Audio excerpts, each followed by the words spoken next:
Ready? Yes. Yes, sir.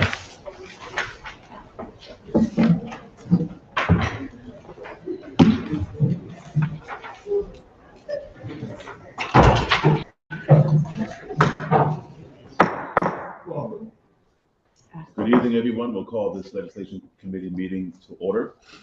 Board of Alders notice, New Haven Legislation Committee or the Board of Alders will meet in person on Tuesday, May 12th, 2026 at 6 p.m. in the Board of Alders chambers located at 165 Church Street, 2nd floor, New Haven, Connecticut to hear and act on the following items: LN-2026-0162, ordinance amendment of the New Haven Board of Alders to section 2-221 of the Code of Ordinances of the City of New Haven concerning residency requirement exceptions for the new appointments to coordinator and department head positions. For order, Honorable Richard Furlow, Chair, attest my Honorable Michael Smart, City Town Clerk. These items are on file and available in the Office of Legislative Services, City Hall, 165 Church Street, 2nd floor, New Haven, Connecticut 06510. For accessibility related accommodations, please call 203-946-7651 voice or 203-946-8582 TTY TDD. Public comment testimony may be also submitted via email to publictestimony@newhavenct.gov before 2 p.m. on the day of the meeting. This meeting may be viewed on the New Haven Board of Alders YouTube page. Okay, welcome everyone. Before we introduce or have the committee introduce themselves, we'll just do a little bit of house cleaning. We'll ask you please to turn off or make your cell phones unhearable. Is that a word on the machine? Sounds good to me, Mr. Cannot hear your cell phones, please, if you're going to have a conversation, because these microphones pick up everything. Please have your conversations outside. If you come to testify on this item and this item only, you may sign up. There should be a sign-up sheet against the wall under one of those mirrors. If you haven't signed up or if you're not sure, we will make a call at the end of the presentation and invite those who may wish to testify. When we call you for testimony, we will ask for your name and address for the record, and you will have 3 minutes to testify. Okay, having said that, I'll ask the committee to introduce themselves, starting from my right, please. Thank you, Mr. Chair. Amy Marks, Ward 26. Carmen Rodriguez, Ward 6. Alder Jeanette Morrison, Ward 22, Vice Chair. Richard Furlow, Chair, Ward 27. Adam Marchand, Ward 25. Good evening, Mr. Chair. Evelyn Rodriguez, Ward 4. Thank you. We'll ask the presenters if they will come forward at this time.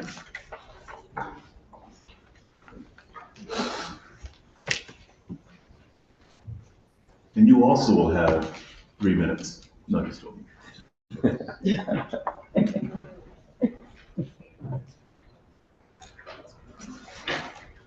We would like to recognize also Alder Gary Hogan from Ward 28.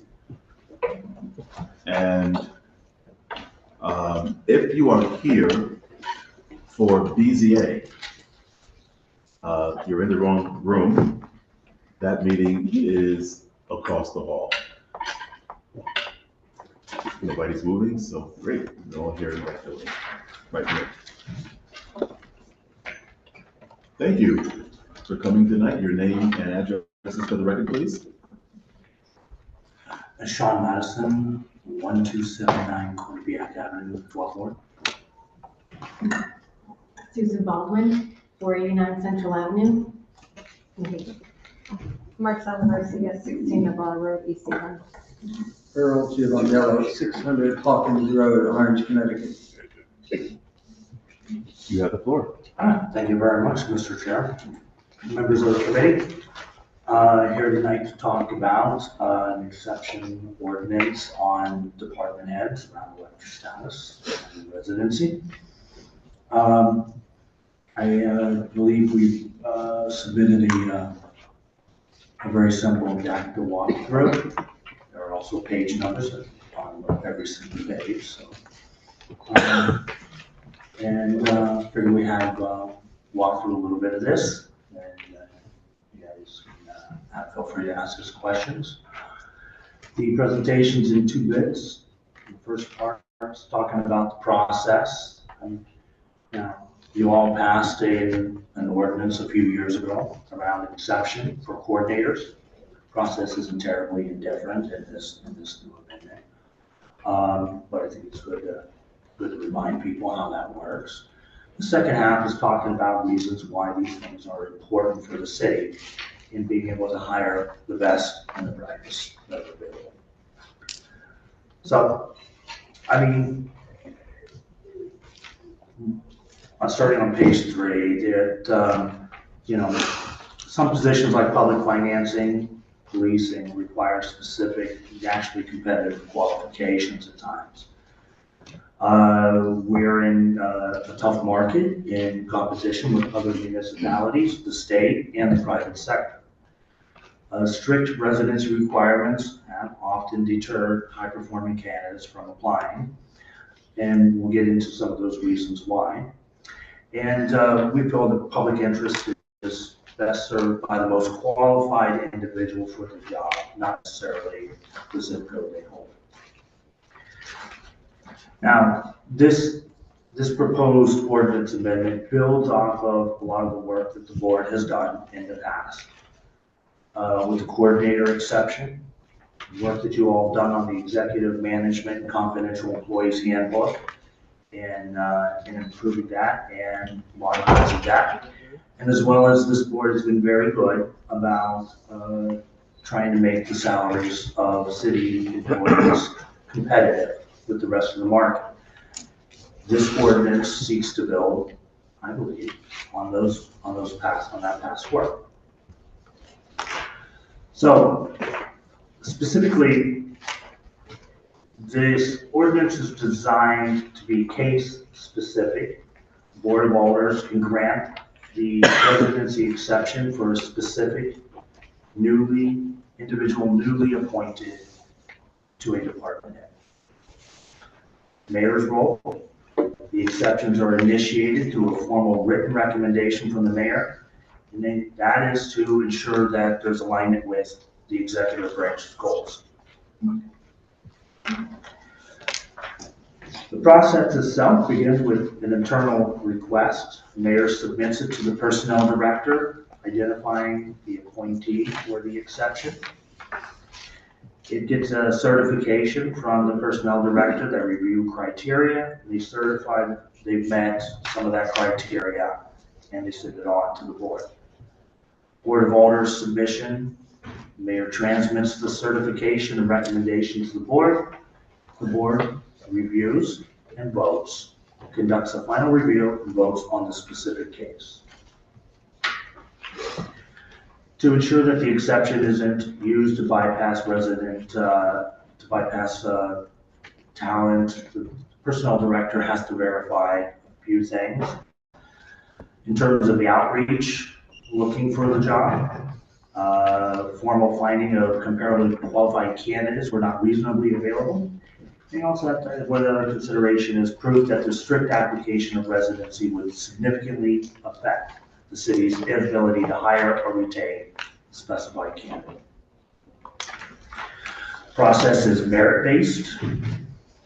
The exception process is not a loophole. It's recognition of exceptional professional standing in his hiring. And then there are hardship factors to which one can get this exception, saying that they cannot live in the city. Economic, family, medical, and or another factor creating a substantial hardship for the appointee.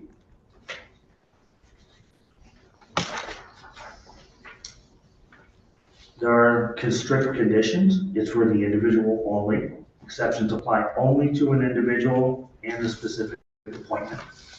The appointment must maintain a continuous requirement to reside in the state of Connecticut, and the board can impose additional conditions or limitations they deem necessary in the public good. There is no precedent here on this. Granting an exception to one department head does not establish a right to any future appointee.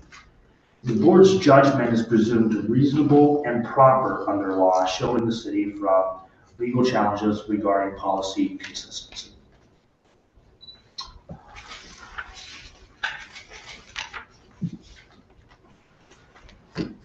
Now, talk a little bit about some of the reasons why we're asking for this and why we think this is important. There are certain roles in the city, certain jobs that require highly technical credentials, and sometimes they are very difficult to recruit for. These are jobs like it could be public finance, this could be assessment, and at other times even things like climate and resiliency. Widening the search pool to the state of Connecticut increases the amount of potential candidates, and it helps us to bring some good talent into the city with a much wider base to pull from. Some of the concerns that candidates face in moving into the city of New Haven: they could have a home. They could have a member of their household that is engaged in employment, that they have to be very specific in where they live. And they could have, as an example, they could have young children at home and integrated into the school.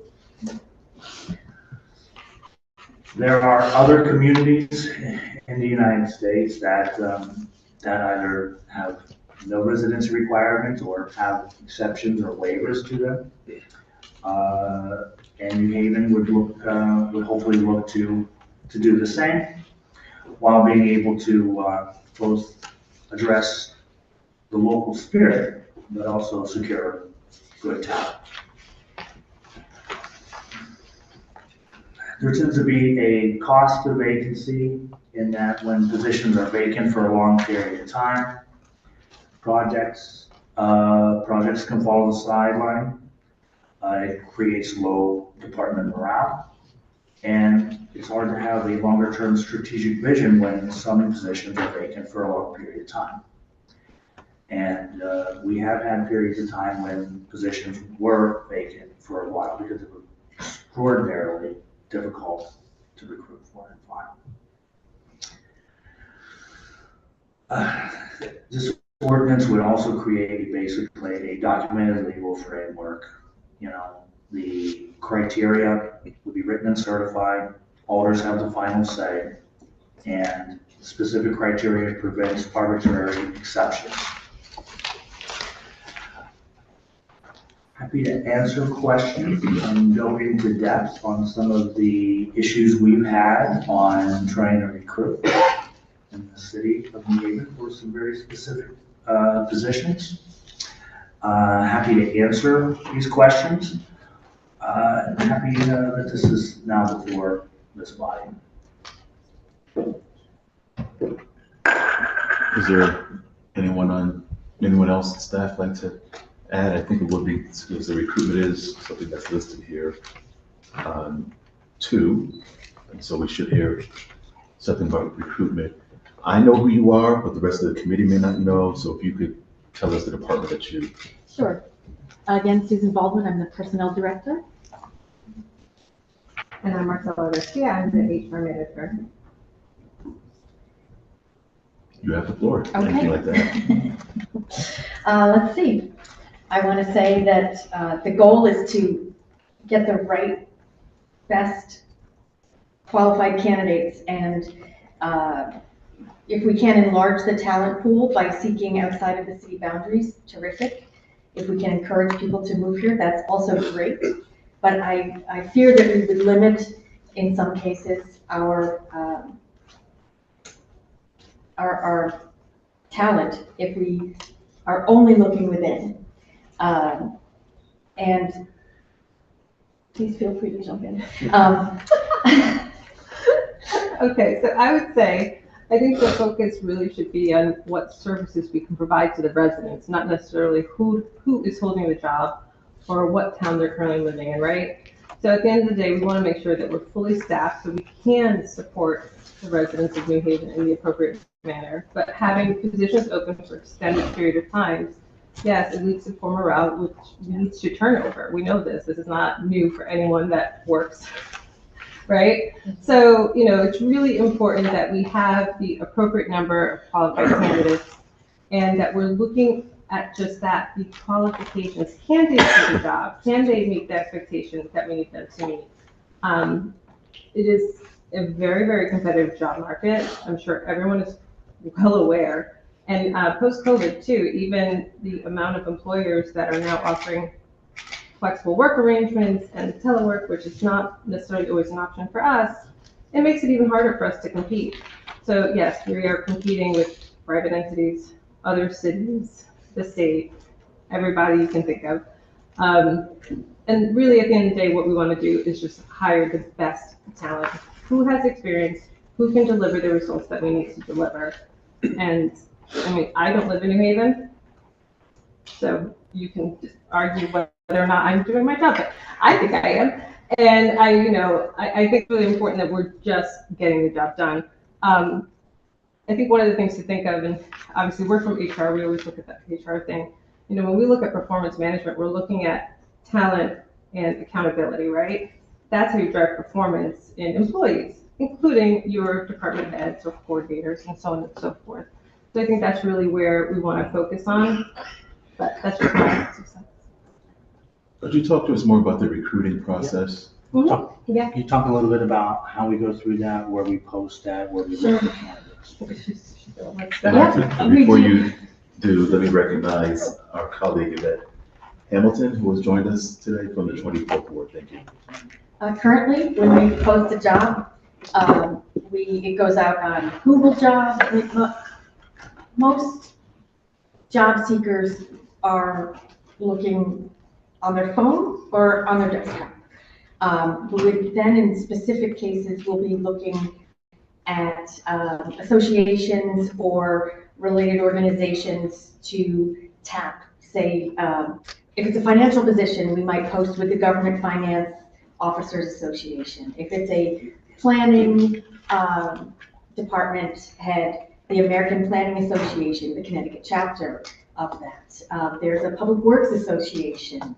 There's Connecticut Bar Association. There's very targeted, again, organizations and associations for many of these. So we would try to advertise with those places. We also utilize Indeed and LinkedIn to try to more aggressively look for skills and encourage people to apply for a position rather than passively waiting for someone to apply to us. We have now been far more aggressive in having someone reach out and say, hey, we have a position you might be interested in, which can be successful, but it's time consuming. And I would say costly. So our job postings on Indeed and LinkedIn are very expensive, and it's based on the number of hits and just time. So every time we're renewing it, we're paying hit by hit. Now a hit doesn't necessarily mean that you're getting an applicant, right? It's just someone's clicking on it. So it could cost us a lot of money when we're posting a job for 6 months, 12 months, 18 months. But quite frankly, Indeed is typically our best driver of professional applicants, but it's also costly. There have been times in the past for some positions, and that we've had difficulty in filling, that we turn to recruiters themselves to go out there and to pitch the city, to pitch the work, to go through the networks that they know, and that has a cost as well. Those are all significant costs, and in truth, did not yield a great return. They were at times candidates, feedback from candidates, interest in the position, interest in the work. It was that they were not interested in making a move with them, with their families. For some of the senior positions, you're shooting for and looking for professionals that are established and have a depth and breadth of work. People tend, to have that much experience. A lot of them, they may have a family, they may have a home, they have kids in school, and moving is a challenge. That is not to say that I think that people would not want to be in New Haven. It is nothing against the city. Right. It's just, sometimes people don't even want to move across town where they're at or down the street from where they are. Picking up and relocating is a significant burden onto a family, and it's something that is often not done lightly. But when we've had trouble with some positions, we turn to professional recruiters outside of the Office of Human Resources. I want to talk a little bit about some of how long some of the key positions we've had trouble in filling have been open.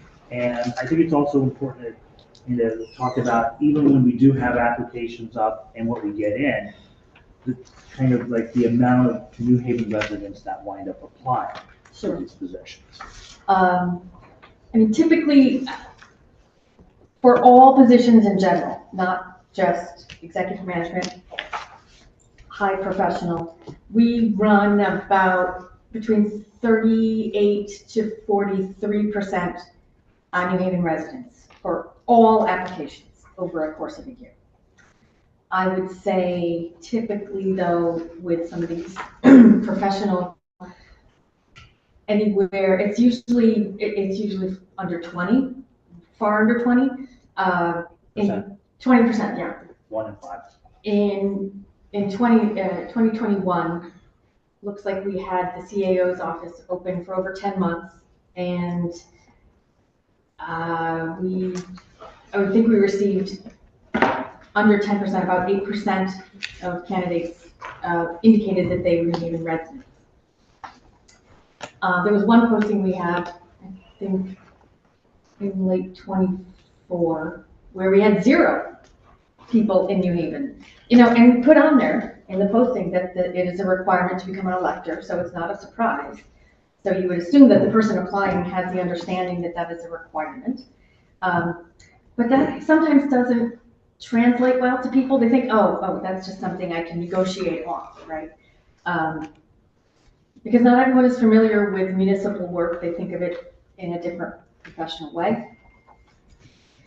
Controller, we've had significant troubles over the years in filling. I think here in 2020, it was over 3 years, approximately. And over that stretch, I think we had 13% of the applicants that we received were New Haven residents. And as you were talking about percentage, that doesn't necessarily mean that someone who has applied for the job or the position has been qualified or had the credentials. That's right. Right. OBIE, the director of the Office of Building Inspection and Enforcement, that's another position that has certification requirements, state requirements. I think at one period back in the 2014, 2015, that was almost a year vacant. Last in 2022, over 4 months, about 20% of the applicants were city residents. It's not that we want city residents to apply. Obviously, we want them, but I can't give people the qualifications if they don't have them. And we can't lower the bar just because they live in a different zip code or the right zip code. And I think we had a stretch The health director was vacant for, I don't know, you here in 2014, 15, over a year vacant. Less than 10% of the applicants were city residents. Many, it's well under the average that we get at around 40% of applicants. Even for a number of like the new residents that apply, not everybody is qualified. And because of, it takes a very specific skill set, a certification and/or degree or experience within that job. And we live in a city of 130,000 people. And sometimes you cannot, like, there literally isn't anyone who could do a job. So a case in point is a good example would be like a municipal assessor. This takes a very specific accreditation. And currently in the city of New Haven, there is one individual that holds that accreditation. This is something that the state is dealing with, not just in New Haven, but statewide in terms of municipal assessors. Many communities now share assessors because they just can't hire them, can't find them. And it is, that's a very realistic example of a difficult position to hire for because of the needed certification. You can bang around and look all over the place and you put all the postings up you want, you're not going to create something in New Haven. That would be required either getting somebody to move and/or what's before you, an exception. So, but I do think that even when turning to professional recruiters, we haven't gotten a great deal of return, largely on what we expend on it, largely driven by the residents of the positions. Do you have anything, Counselor? Just to note on the assessors, I think the assessor problem has to be solved. We have a pending lawsuit challenging his continued employment, and this would help. I didn't hear you. This would help get rid of that lawsuit. If you granted exception. There's a pending lawsuit against this. Challenging the continued employment of the assessor. Oh, I see. All right. I see. He's because he's the acting. Isn't he part of a bargaining unit? His position was, he's in an acting position. The deputy in the position can, in that unit, in that office, can be made acting. Thank you. Anything else to add? Okay, we will open it up to questions from the committee. I'm looking right to left, left to right. Would you like to begin, Alder Marks? I have questions. Sure. Kick it off. Thank you, Mr. Majority Leader. Thank you for the presentation. I've got a couple of questions, if that's okay. Yeah, if you can just pull that mic in front of you so they can hear you in the back. Thank you, Mr. Majority Leader. I have a couple of questions, if I may. Sure. The first is just my attempt to wrap my head around who this applies to. There's a number of terms out there, and I feel like I need a Venn diagram to understand who we're talking about. So if I can, a little intro to my question. The charter refers to appointed individuals. Okay, and the appointed individuals must have residence because they must be electors. Regarding this Venn diagram of appointed officials, I know that we have. Let me interject because Yes. I think that probably needs to be answered. So let's take it in parts. Okay. Because I think that your line of questioning is excellent. Okay. So the charter requires that individuals be electors. There's a difference between electors and resident. I'm not the attorney, so I'll let you explain. Because there is a difference if we have a number, and maybe I shouldn't say too much about this now, we can do it in discussion. But the issue is that we have some that have a place here to be an elector, but they're not necessarily a resident. I don't think that works that way. In order to be an elector, you have to be a resident of the city. That's how it gets Well- residency powers, right? Okay, Mr. Majority Leader, if I may, I think I know where you're going, which I'll get to. well, no, That's- well, what I want council to do is to explain the residents and the elector, or Mr. Yeah, Banks. so I would say it like this, in order to be an elector is someone who can register to vote and vote in municipal, state, federal elections. To be an elector, right? One has to have a bona fide address, that address, and that they're associated with them when they register to vote. So residency and an elector status are kind of two sides of the same coin, right? You need an address to be able to register to vote, and that address has to be within a specific community. So to be an elector of New Haven, one must have a residency in New Haven, or domicile to which one would expect to return to on a regular basis, and be registered to vote. The difference between the two, difference between residency and elector status. Kind of goes one step further, not just living in the city, but being registered to vote. I'll get back to you. Thank you, Mr. Majority Leader, because I'm beginning, I'll try to make it brief, the preamble to my question. I'm beginning with the charter, which we have on page 8 of our packet, colleagues. And it doesn't actually use the word residency anywhere. It talks about appointed officials, and the appointed officials need to be electors. So for the moment, I'm seeing them equally as two sides of a coin. Whether they should be and how we deal with people with pied-à-terres here is a different story, okay? But starting with that, right? This Venn diagram is applying to appointed individuals. We then have coordinators, right? And we have passed a law regarding coordinators, which involves up to four positions, Right. if I understand correctly. And what we're trying to do, what has been proposed now, is that this new language about newly appointed individuals would be coordinators and department heads. Is that correct? So I wanted, as I'm trying to figure out this Venn diagram, the exception also applies to, well, our authority on it. Let me ask, first question, how many department heads do we have, please?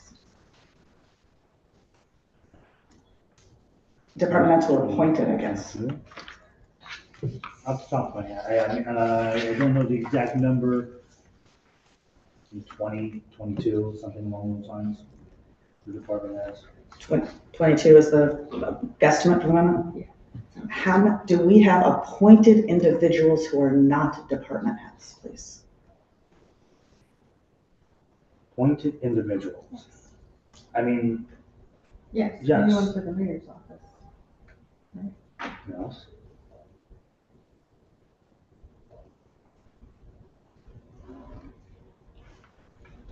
How many appointed individuals do we have who are not department heads, guesstimate?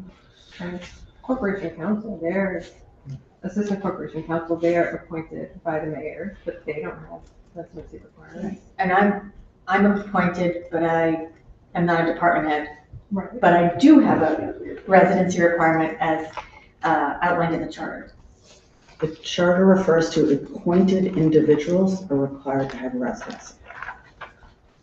So how is it that we have appointed individuals who are not currently residents? Could Well, someone with the- explain? With the corporation counsel's office, we have a collective bargaining agreement that The union piece is a piece of the puzzle impacting the circles of the Venn diagram. Thank you. that also includes the deputies in the corporation council. Thank you. So we're talking about, fine, 22. My next line of questioning, slightly different if I may. Mr. Majority Leader? Sure. So as I look, I'm trying to read the section that was passed in 2024 regarding 2024 regarding incumbents. That section refers only to coordinators. The section right now that we're looking at for new hires refers to coordinators and department heads. So we now have a pathway to residency exception for newly hired department heads, but not existing department heads. Can somebody speak to that disparity, please?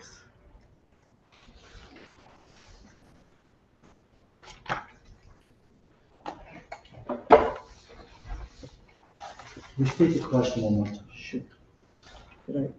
So if I'm reading the proposed amendment correctly, am I doing okay, Alder Marshall? The current section that was already passed for incumbency, we have our 4 coordinators, and they have a pathway to exceptions. Right. A current incumbent department head does not have a pathway to exception. Department head, we're not covered. Right. The proposed amendment right now is going to be for new hires. So a new department head can have a pathway to exception, but not an incumbent department head. What is the logic of that? Because I could see that an incumbent department head would say, why does the new department head get an exception when I'd like to give up this expensive apartment that I'm keeping? I don't. You'll be certainly able to make that amendment when we get to discussion. Fine, but am I reading this correctly, council? Okay, thank you. And a third question, totally new topic, Mr. Majority Leader. I know we're not doing this for anybody in particular, but I guess we obviously have referring as one might hypothetically to a police chief. I'm gonna tread gently. My question. Well, let me just say the police chief has said that he will follow any law or ordinance that is required. And so I don't think that it would be appropriate to bring up any specific department because first, we haven't passed this. And secondly, there's been no request from the chief or any other new hire to have a waiver. Thank you, Mr. Majority Leader. I'll try my question differently then, more sensitively. Thank you. What I'm trying to get to is that certain department heads, part of their role is to deal with sort of emergencies and emergencies, right? I'm just thinking of police chief, God forbid there was a school shooting, just thinking about, something where there's real emergency. I guess the question is really to the chief of staff. In what circumstances in your numerous years working in City Hall? Not that numerous. It's a lot, so, far more than I've been in Alder. In your numerous years, have you felt the need to have a department head accessible face-to-face to you immediately? I'll just add a little more to the question. The way we're writing it, if we're removing mileage right now is 50 miles, which takes an hour. We're possibly removing that mileage, which I think gets up to 75 miles, if the order calculations are right, hour and a half, possibly traffic.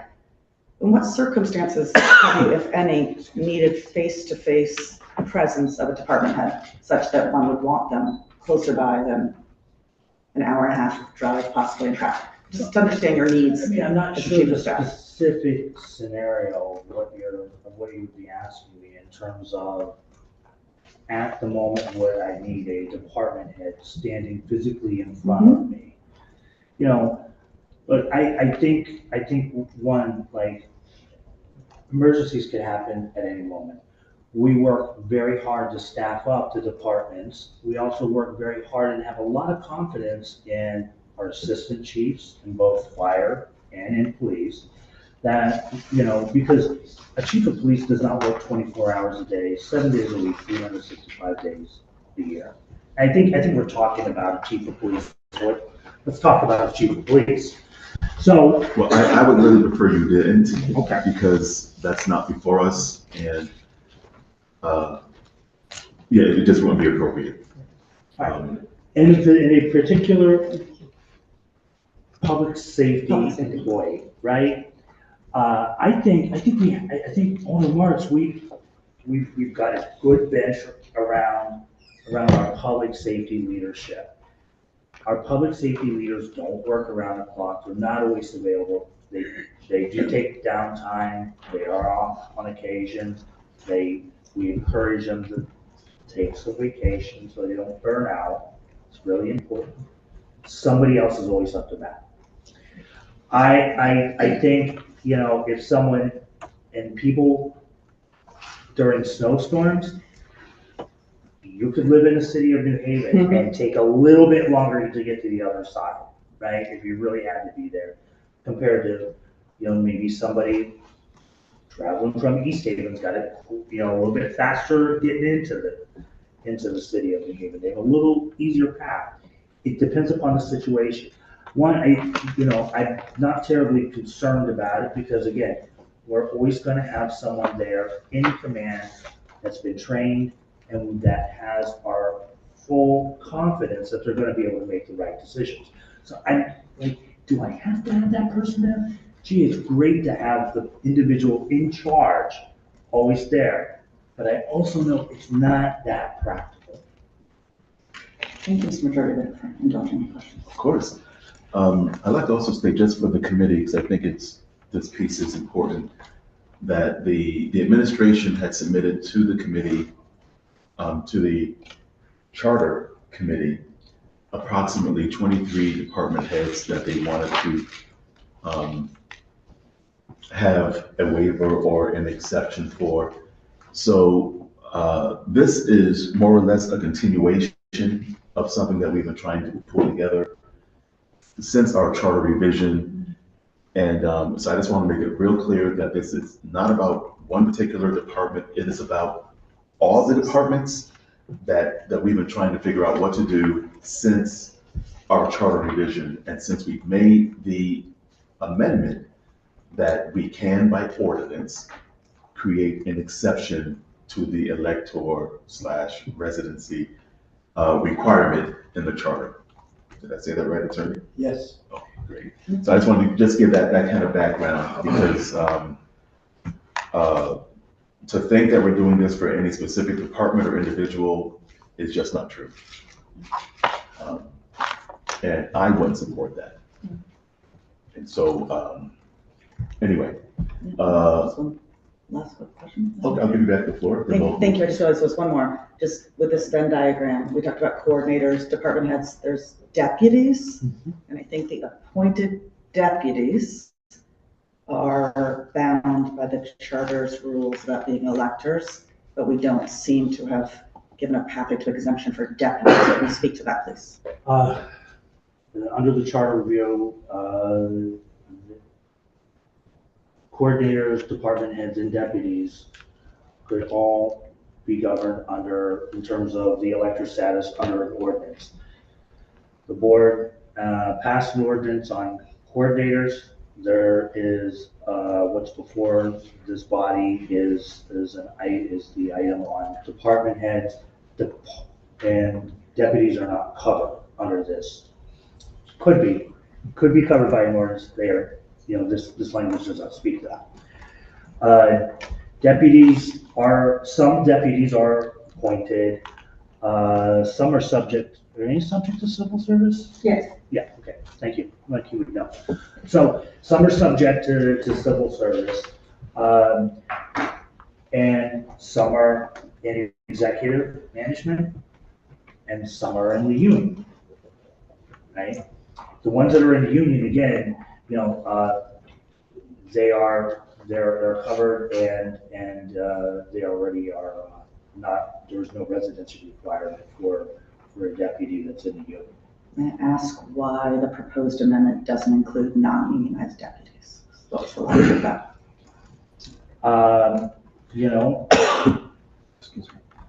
Truth be told, I was more focused on the department heads. Thank you, Mr. Majority. Thank you, Alder Marks. We'll go to Alder Marchand, and then we'll go to Alder Carmen Rodriguez. Thank you, Mr. Chair. I guess I just have a couple of questions that occur to me right now. One is that I think we're primarily talking about the residential component of the elector status, where someone lives, right? Because if you're convicted of a felony, you're not an elector either. If you were born in another country and you're here on a green card, you're not an elector either. And so elector does not equal residency. Residency is a key component of elector status. But if you're here for 40 years but you're not a citizen, you're not an elector either. And you might have a great department head who's originally from Sierra Leone or somewhere other place. So one of the things that is a little bit the small concern for me in the details is if we're really talking about the residency component, then we should talk about waivers on the basis of residency. because there's more that goes into elector status than just where you live. So that's one point. But let me just confirm that that's the only part that you're really concerned about in terms of someone's qualifications. Correct, because, you know, and not to conflate or confuse, because this stuff does get sometimes confused. That's why the term exceptions used and not necessarily waiver, because there's already a waiver provision specifically around elector status. But you're required to have a bona fide address in the city. Which is all about residency. Which is all about It's residency. not about like whether you can vote, it's about residency. So that, I think that's what we're talking about here. You're really just concerned about residency. You're not talking about changing what, and the other question I had in mind is what if someone doesn't even live? If someone is not a citizen and they don't live here, you would need an exception, not just on the residency, but on the fact that they're not an elector at all. Correct. So that's And another. Yes, and the charter provides for that separate and apart from this. Okay.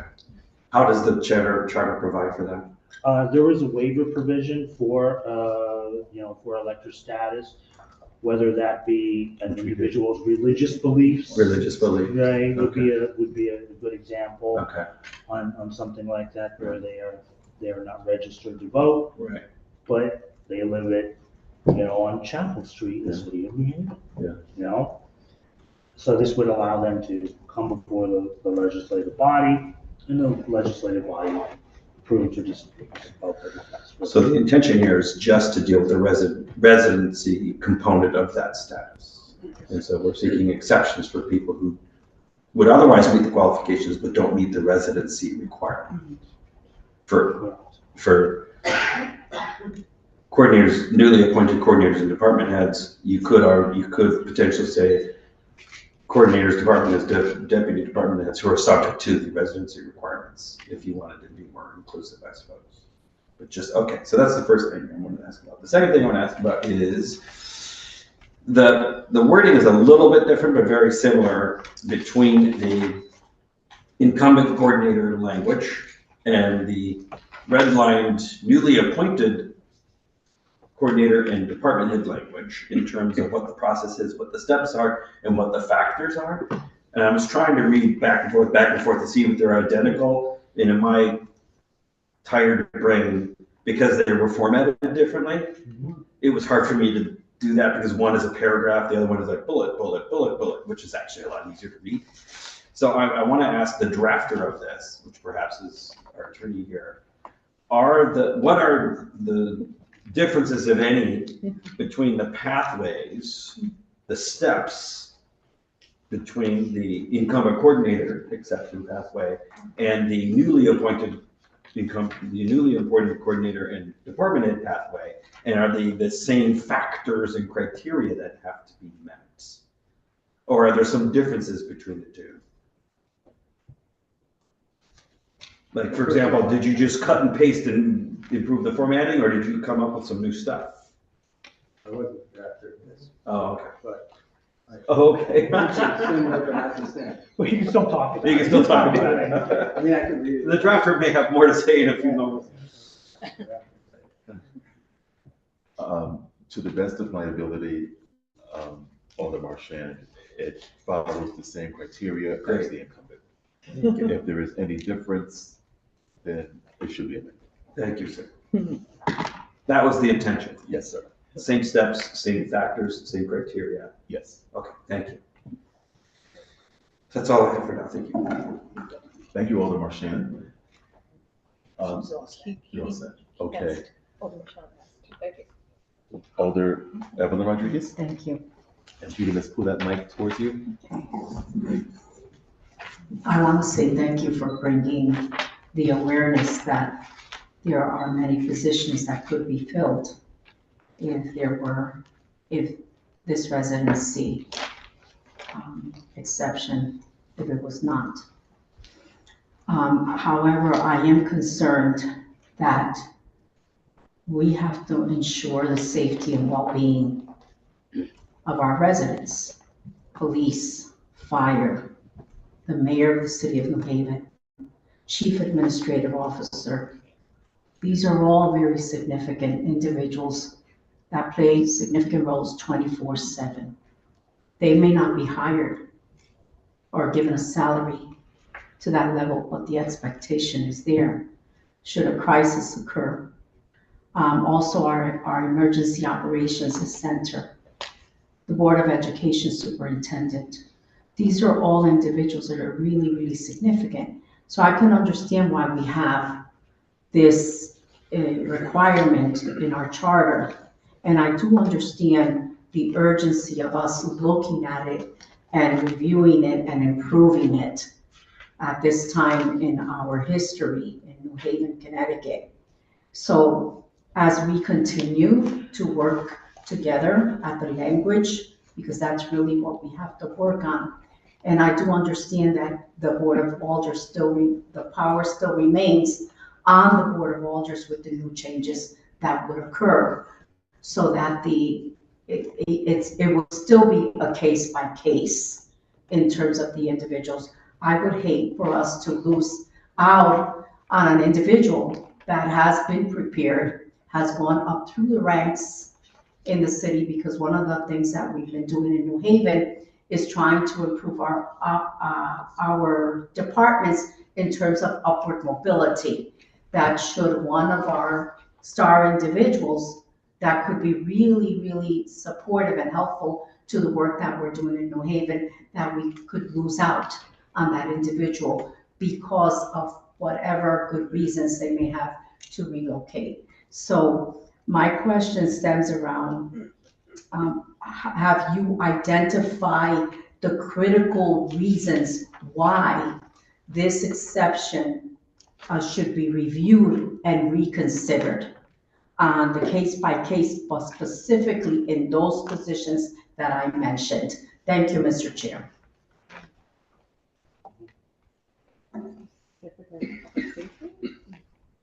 On public safety or?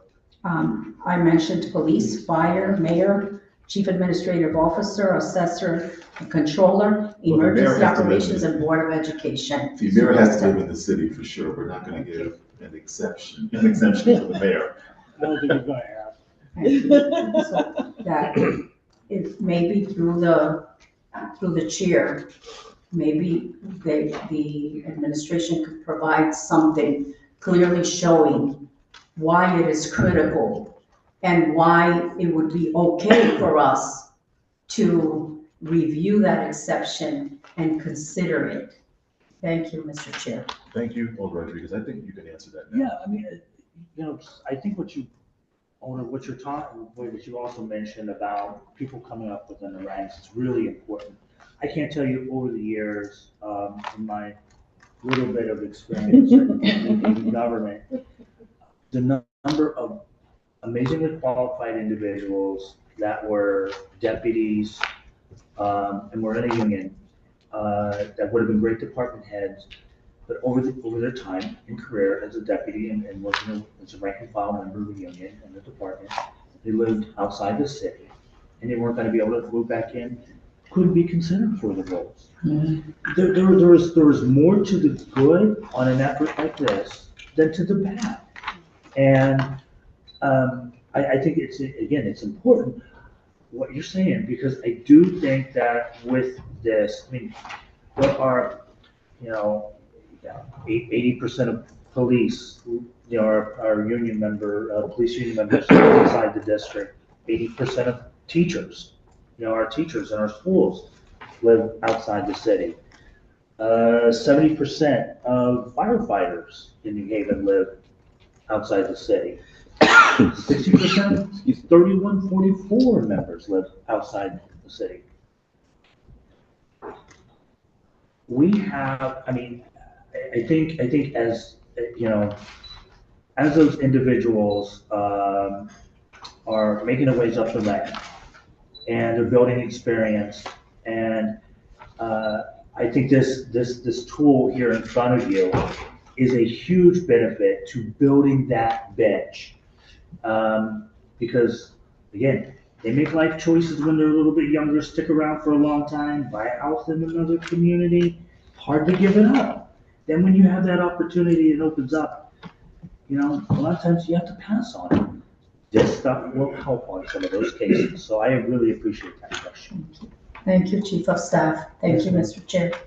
Thank you, Alder Rodriguez.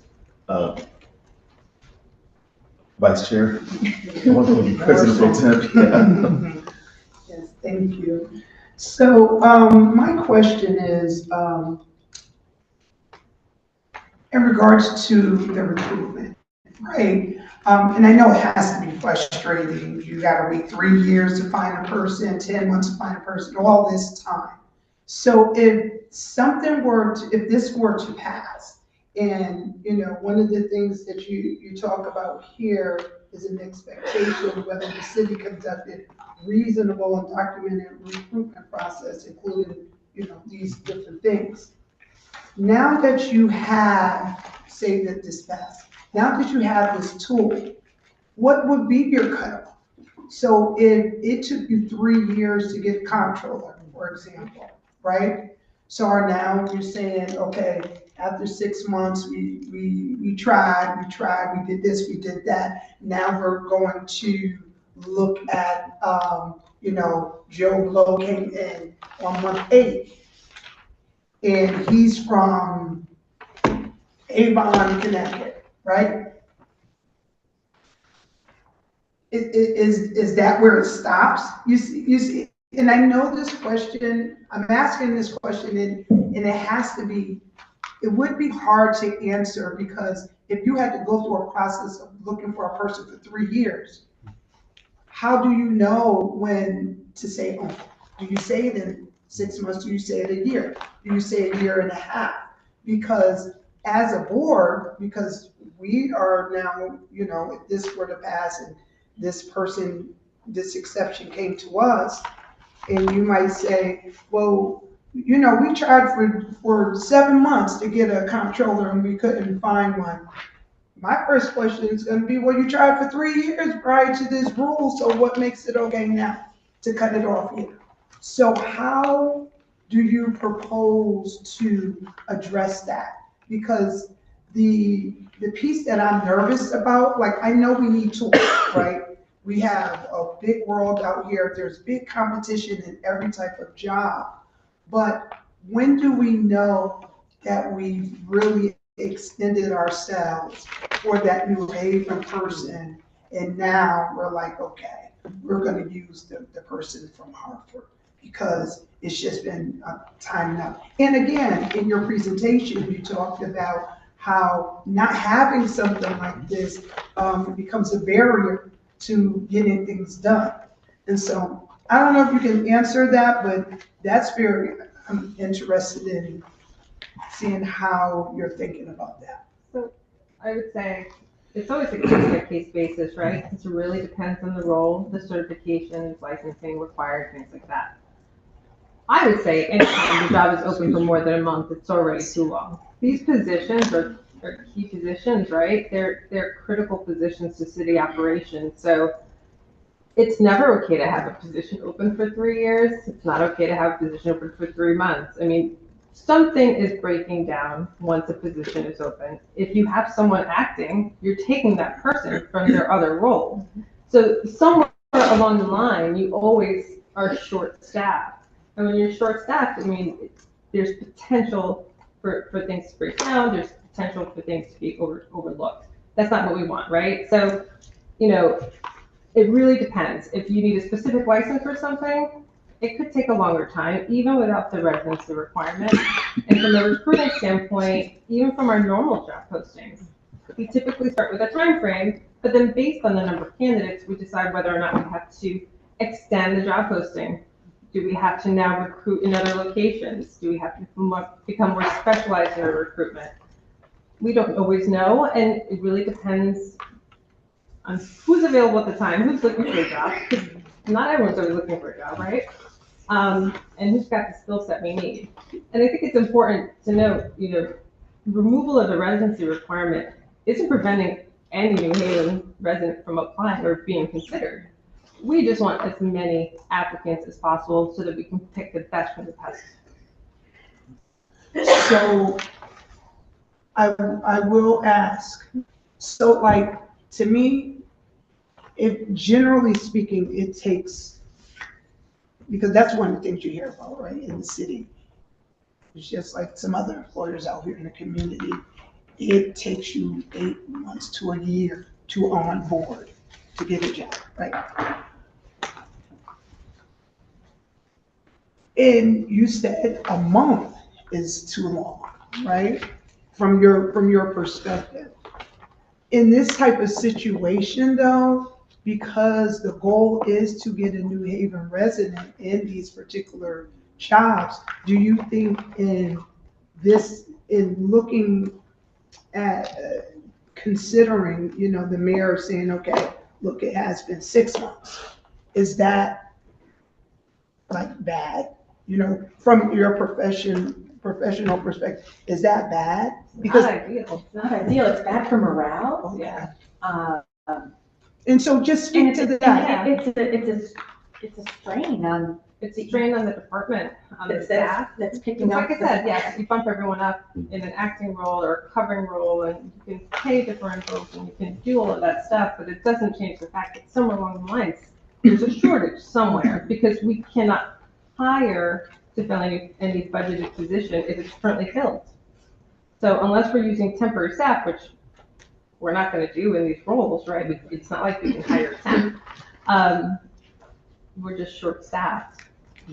Somewhere along the lines, we're short-staffed is what I'm trying to say. So basically, that 3 years, that 2 months, that 6 months, all of it is really, that whole process is it's a barrier to getting things done. Yeah.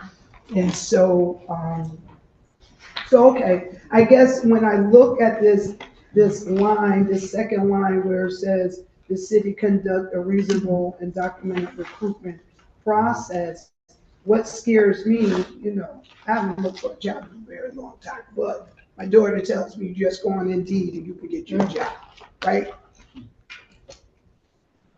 To say, this Indeed person came, there were a couple from New Haven, but there was, 3 or 4 from these other places. And,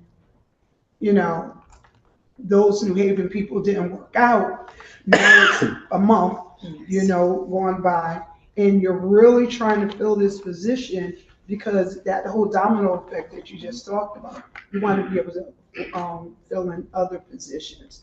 And so I guess, like you said, it's a case by case situation. I just don't want us to do the Indeed post, say that we didn't hear from anyone, we didn't get a hit, so now we're gonna go with this person over here, not really giving it that second chance, like, well, maybe we need to extend it, or maybe we need to go to another place to do recruitment and things of that I sort. think it's important to realize too, a lot of these positions are very public facing, right? So the last thing I think Sean, the mayor, or anybody in our department wants to do is hire anyone that's not prepared to take on these roles, because they are facing the public, they are working with residents. So yes, if we're not getting the right candidate pool, we're probably not hiring, because we need the right person to do the job. And what ideally we want to do is take in, hopefully, a ton of applications, spend some time reviewing them all, looking at the qualifications, not necessarily looking at their address. We just want to look at the qualifications and determine who can best fit the needs of that position. All right. And just as a side note to that, or, at the end of the day, the owners approve this. So like, there's like all of that would be seen by you and the body, so that they can ask the questions about the recruitment efforts and stuff. I would say The too. authority rests with you. Yeah, I mean, it looks like that's built into this, that I think would be limiting to say, we're going to give every opening at least 90 days before we bring this to the board. It is case by case. I think that's probably the better approach. But ultimately, we would bring, in any scenario, we would bring, okay, we have posted it in these places. These are the candidates, the number of candidates we've received. These are the reasons we feel that this is not work. It's ultimately going to be the alder's decision. But I would hesitate to have a time limit built into this, because it is, and also, the job market of today might not be the job market in 2 years, 5 years. So you want to have it as flexible as possible, but still lets the business of the city continue to happen. And I definitely get it, because no, you don't want to build in the time because of the fact that, because of the different situations, it might be a certain license that someone needs to get, and that license might not be up for another 8-9 months before they can take the test or whatever the situation is. But I'm just thinking of the dynamics of this one and the kind of questions that you're gonna get, right? And the pushback that you'll get, if you come to this table, Sean comes to this table, and, or this whole group comes to this table and say, yeah, we wanna hire this person from, you know, Granby, Connecticut.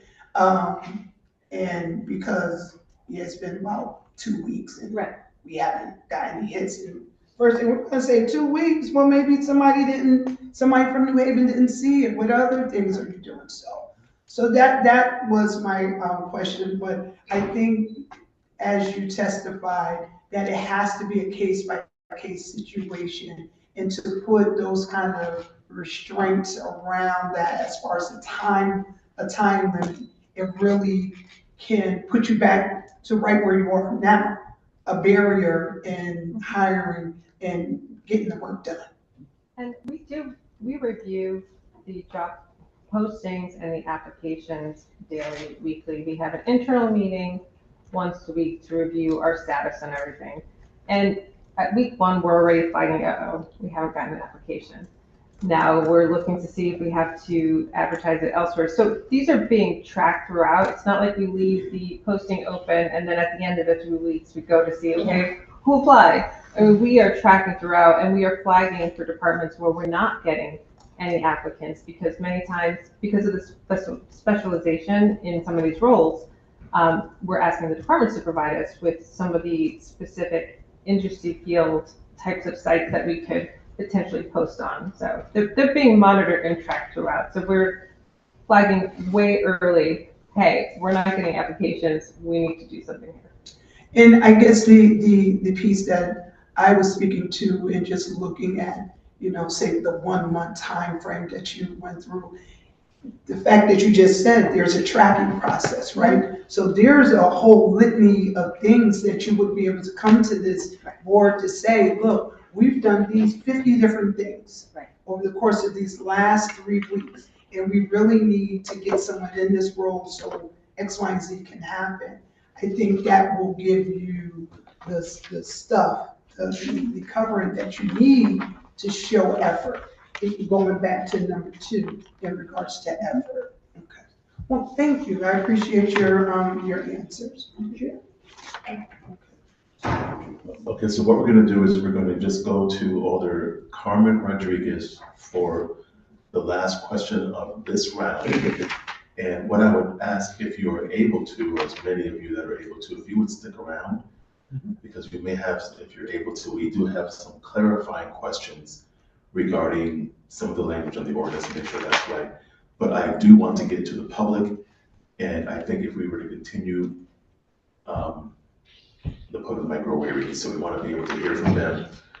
And so we will go to Alder Carmen Rodriguez, and we'd like to recognize President Walker Myers, who has joined us, and also Alder Martinelli. Thank you for being here. Thank you, Mr. Chair, and if this question isn't appropriate, just please let me know. When you all started the conversation, you talked about morale and what that happens in the departments, but you also talked about the example you used, the comptroller, what it cost the city. So I'd like to hear what it cost, because that position was open for 3 years. I think we have to pull Yeah, some of those numbers. I'm happy to look at some of that and send it to the committee through the chair, but don't have it. But I can tell you, recruiters are like anywhere from 15 to 50,000 in a lot of ways, or some specific cases, or some specific jobs. So they kind of run a big variance. I just don't recall, it's been a number of years, I don't recall what we were paying. On average for current postings, it could be $600 to $700 per title for about a 15-day period. For just posting with Indeed. Yeah, just Right. up on the internet. Just one job posting. Okay. So just to finish up, so we don't have, this was a 3-year position and we don't know like the total amount of cost. We can No, work back through the chair. Thank you. You would like that information, Alder Rodriguez? Yes, sir. Thank you. Thank you, Mr. Chair. Okay. Both of you would hang out with us for a little bit if you're able to. And we will go to the public for testimony. We don't have a sheet here, would you please?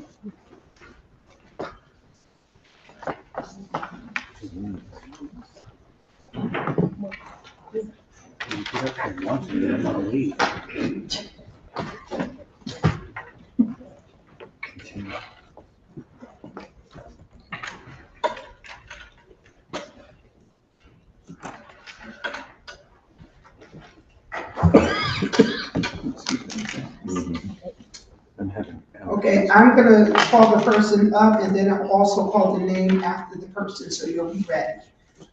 And you have 3 minutes, once you state your name and your address. And so we have Gwendolyn Williams. And after Gwendolyn Williams, we have Ronald S. Huggins Jr.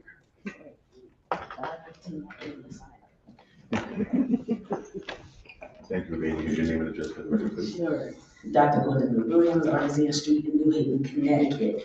First of all, good afternoon to everyone. For those that I just saw less than 24 hours ago, it is a pleasure seeing you again.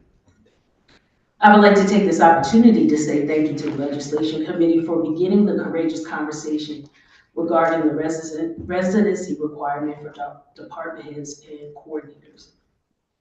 As I have already stated, my name is Dr. Gwendolyn B. Williams, and I am the Director of the Youth and Recreation Department. I have served the city of New Haven for over 19 years, working with youth in this great city. So we recognize that 19 years is a long time on any job, and if we look, many people don't make 19 months. But I have been fortunate that over my lifetime and lifelong commitment to this city, I have been able to be in this one location for 19 years. I went to grammar school in the city. I have worked in the city previous to this job at DSS on Bassett Street. I am a lifelong member of my home church, Bethel AME, located on Gulf Street. And I am a part of various civic organizations, all based in New Haven. I got my first apartment in New Haven, living right downtown on 119 Court Street. And I've had several apartments in New Haven, which is where I wanted to be. However, when I started the search for home ownership, the offerings in the city was not welcoming for me, and I had to look outside. I was elevated to have worked my way up through this department when it started off just as the Youth at Work program coming over from the Board of Education. It then turned into the Youth Service Department, and now as we know it as the Youth and Recreation Department. The pinnacle of my 19 years was being offered the job of director for this department, because I was there at the beginning when it was just a vision and it came to full fruition. And what should have been the happiest day of my life actually was bittersweet. I was fortunate to have been established prior to accepting this position here in 2007. When I came here, I owned my home. I was a mom, and then I became a wife. My husband and I put a lot of sweat and tears into the home that we have. But when the offer came to be director, I had to have a conversation with my husband, and to be honest, I was extremely nervous because I had to talk to him about the offer and the requirements. And then we know our spouses, we know how they're going to respond. And my husband was absolutely adamant we were not selling our home. We had put so much money into this house. And at this point, since 2004, owning the house, we owed less than 120,000 on our home. We were not in a position to be guaranteed another mortgage. It was a seller's market. And so I know that I was leaving one particular mortgage into going into one that might have put me into foreclosure. So do I choose my job or do I choose my marriage? 30 seconds. That's where I was at. So I had to come up with a plan B, which meant I had to rent and split the time with my family in order to continue the job that I love. Oh, I'm just one who's paid her dues. I follow the rules, and I feel that I've made a difference in this city. And so I don't believe that my residency should diminish the work that I have done for this city. So the approval of this ordinance will help a person like me. I am a real case that everyone is talking about. Thank you. Thank you for your testimony. Any questions from committee? Seeing none, thank you again. Yes. Oh, you had a question? Yes. Oh, Director, Dr. Yes. Thank you, Dr. Gwendolyn Bush. So presently, you're in a position, you own a property. What I'm hearing is in another area out of New Haven, correct? So your burden is how I'm hearing. Financial burden is you have a mortgage, but you're also living here in New Haven and also paying. Yes, so I split my time. Got it. So, okay, so financially, you're making two payments. Thank you for that. I wanted to understand. Yes, ma'am. Thank you. I'm sorry, Mr. Chair. Any other questions? No, thank you. Seeing none, thank you. Ronald S. Huggins Jr., and after Ronald, we have Dwayne McDonald. Ronald Huggins, 15 Westwood Road, New Haven, Connecticut. Good evening, Chair Furlow and members of the Board of Alders. I'm here in support of the proposal amended regarding residency requirements and exceptions for coordinators and department head positions. As someone who was born and raised and lived in New Haven and who started working for the city at a young age through the Youth at Work program before eventually becoming a department leader, I understand the values of having people who are deeply connected and committed to the city. I've seen firsthand that commitment to New Haven is not always defined solely by a zip code, but by the work people put in every day to serve our residents, strengthen our neighborhoods, and move the city forward. I fully support maintaining opportunities for residents, but I also believe the city should have flexibility when hiring leadership positions so we can attract and retain the strongest talent possible. Department heads oversee major operations, staff, budgets, and services that directly impact our community. And sometimes expanding the pool helps ensure we get the best leadership available. I would also encourage consideration of extending this flexibility to all department head positions, deputies, and coordinators where appropriate for consistency across city government. At the end of the day, what matters most is leadership, accountability, and a genuine commitment to New Haven and its residents. I believe this ordinance helps provide the city with the flexibility needed to continue building strong departments that serve our residents well. The reality is that as time changes, we must change and adapt to the times. This ordinance allows that change. Thank you for your time and consideration. Thank you. Any questions from committee, Alder Marks? Thank you, Mr. Hutchins. Appreciate having a constituent here. Thank you for all you do for the city. Two questions, if you're able to answer them. Really basic. What is your exact job title? I am the Deputy Director over Youth and Administration, and for clarity, I'm in the union, so I don't have the residency requirement. So Deputy Director in the union, and were you appointed, sir? Just trying to understand all these different categories. No, ma'am, civil service test. Thank you. Just trying to understand how the Venn diagram applies to these important people in our city. Thank you. Yes, ma'am. Any other questions? Thank you, Mr. Moderator.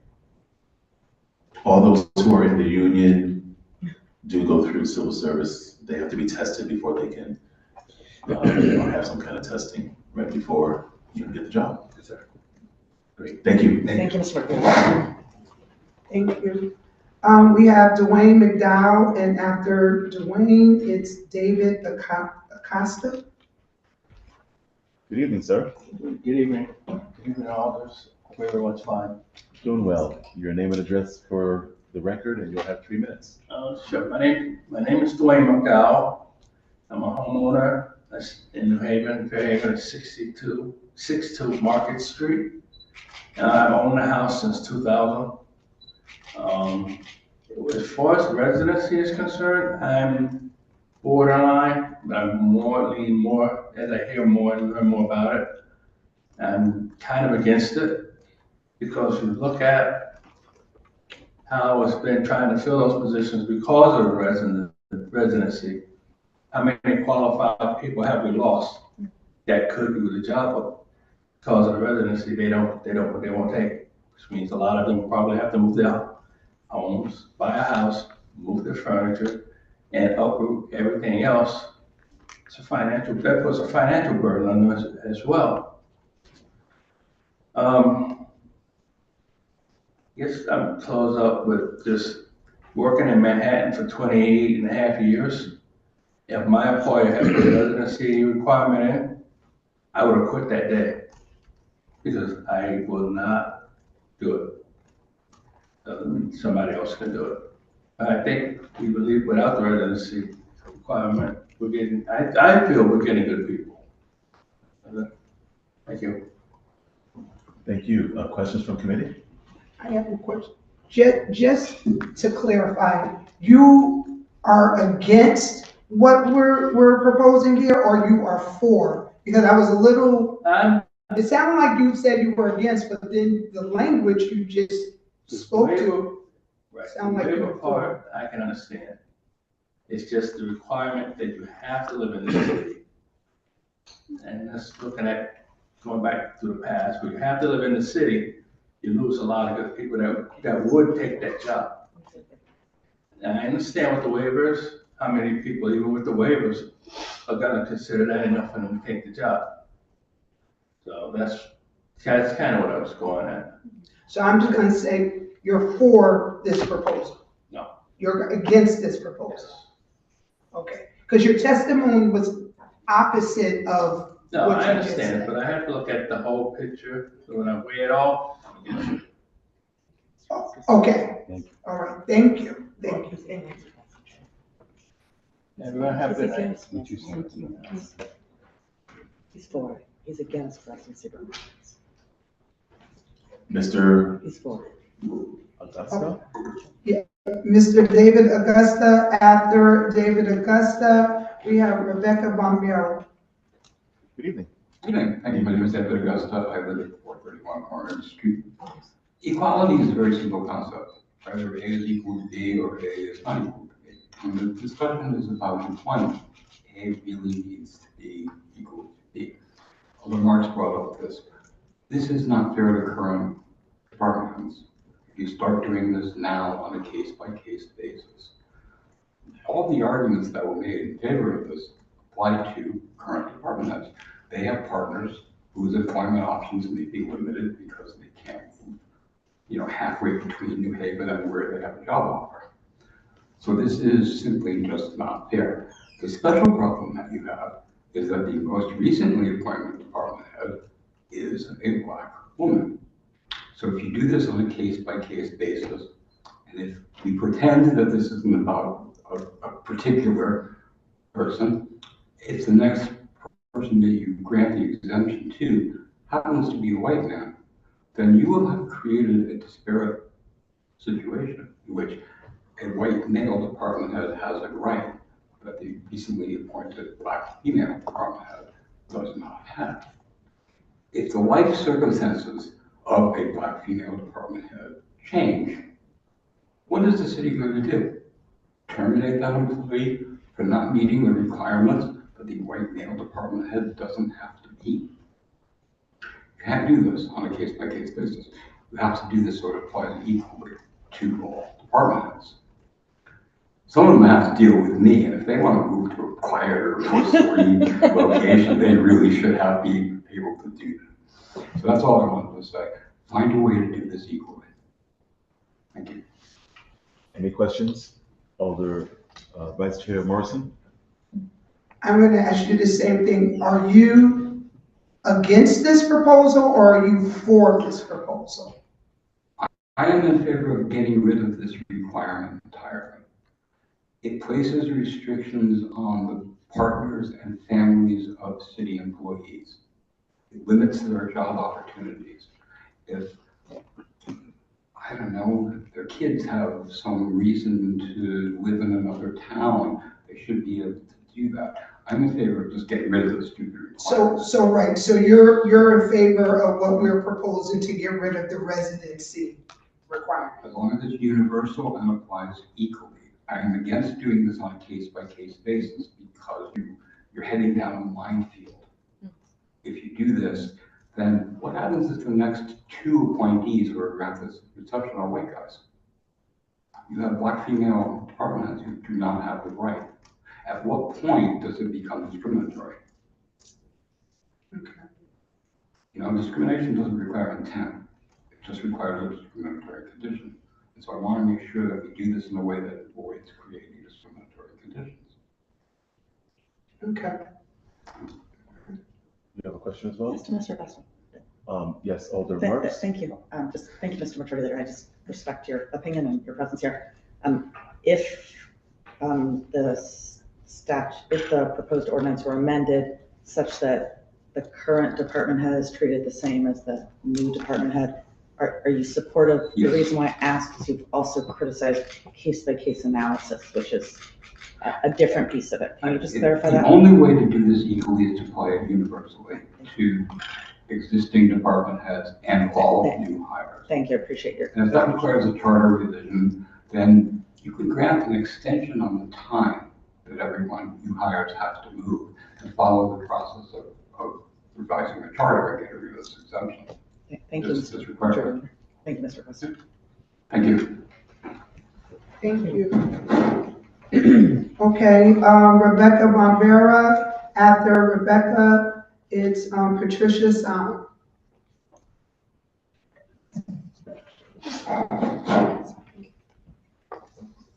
Rebecca Barbero, 122 West Rock Ave, New Haven.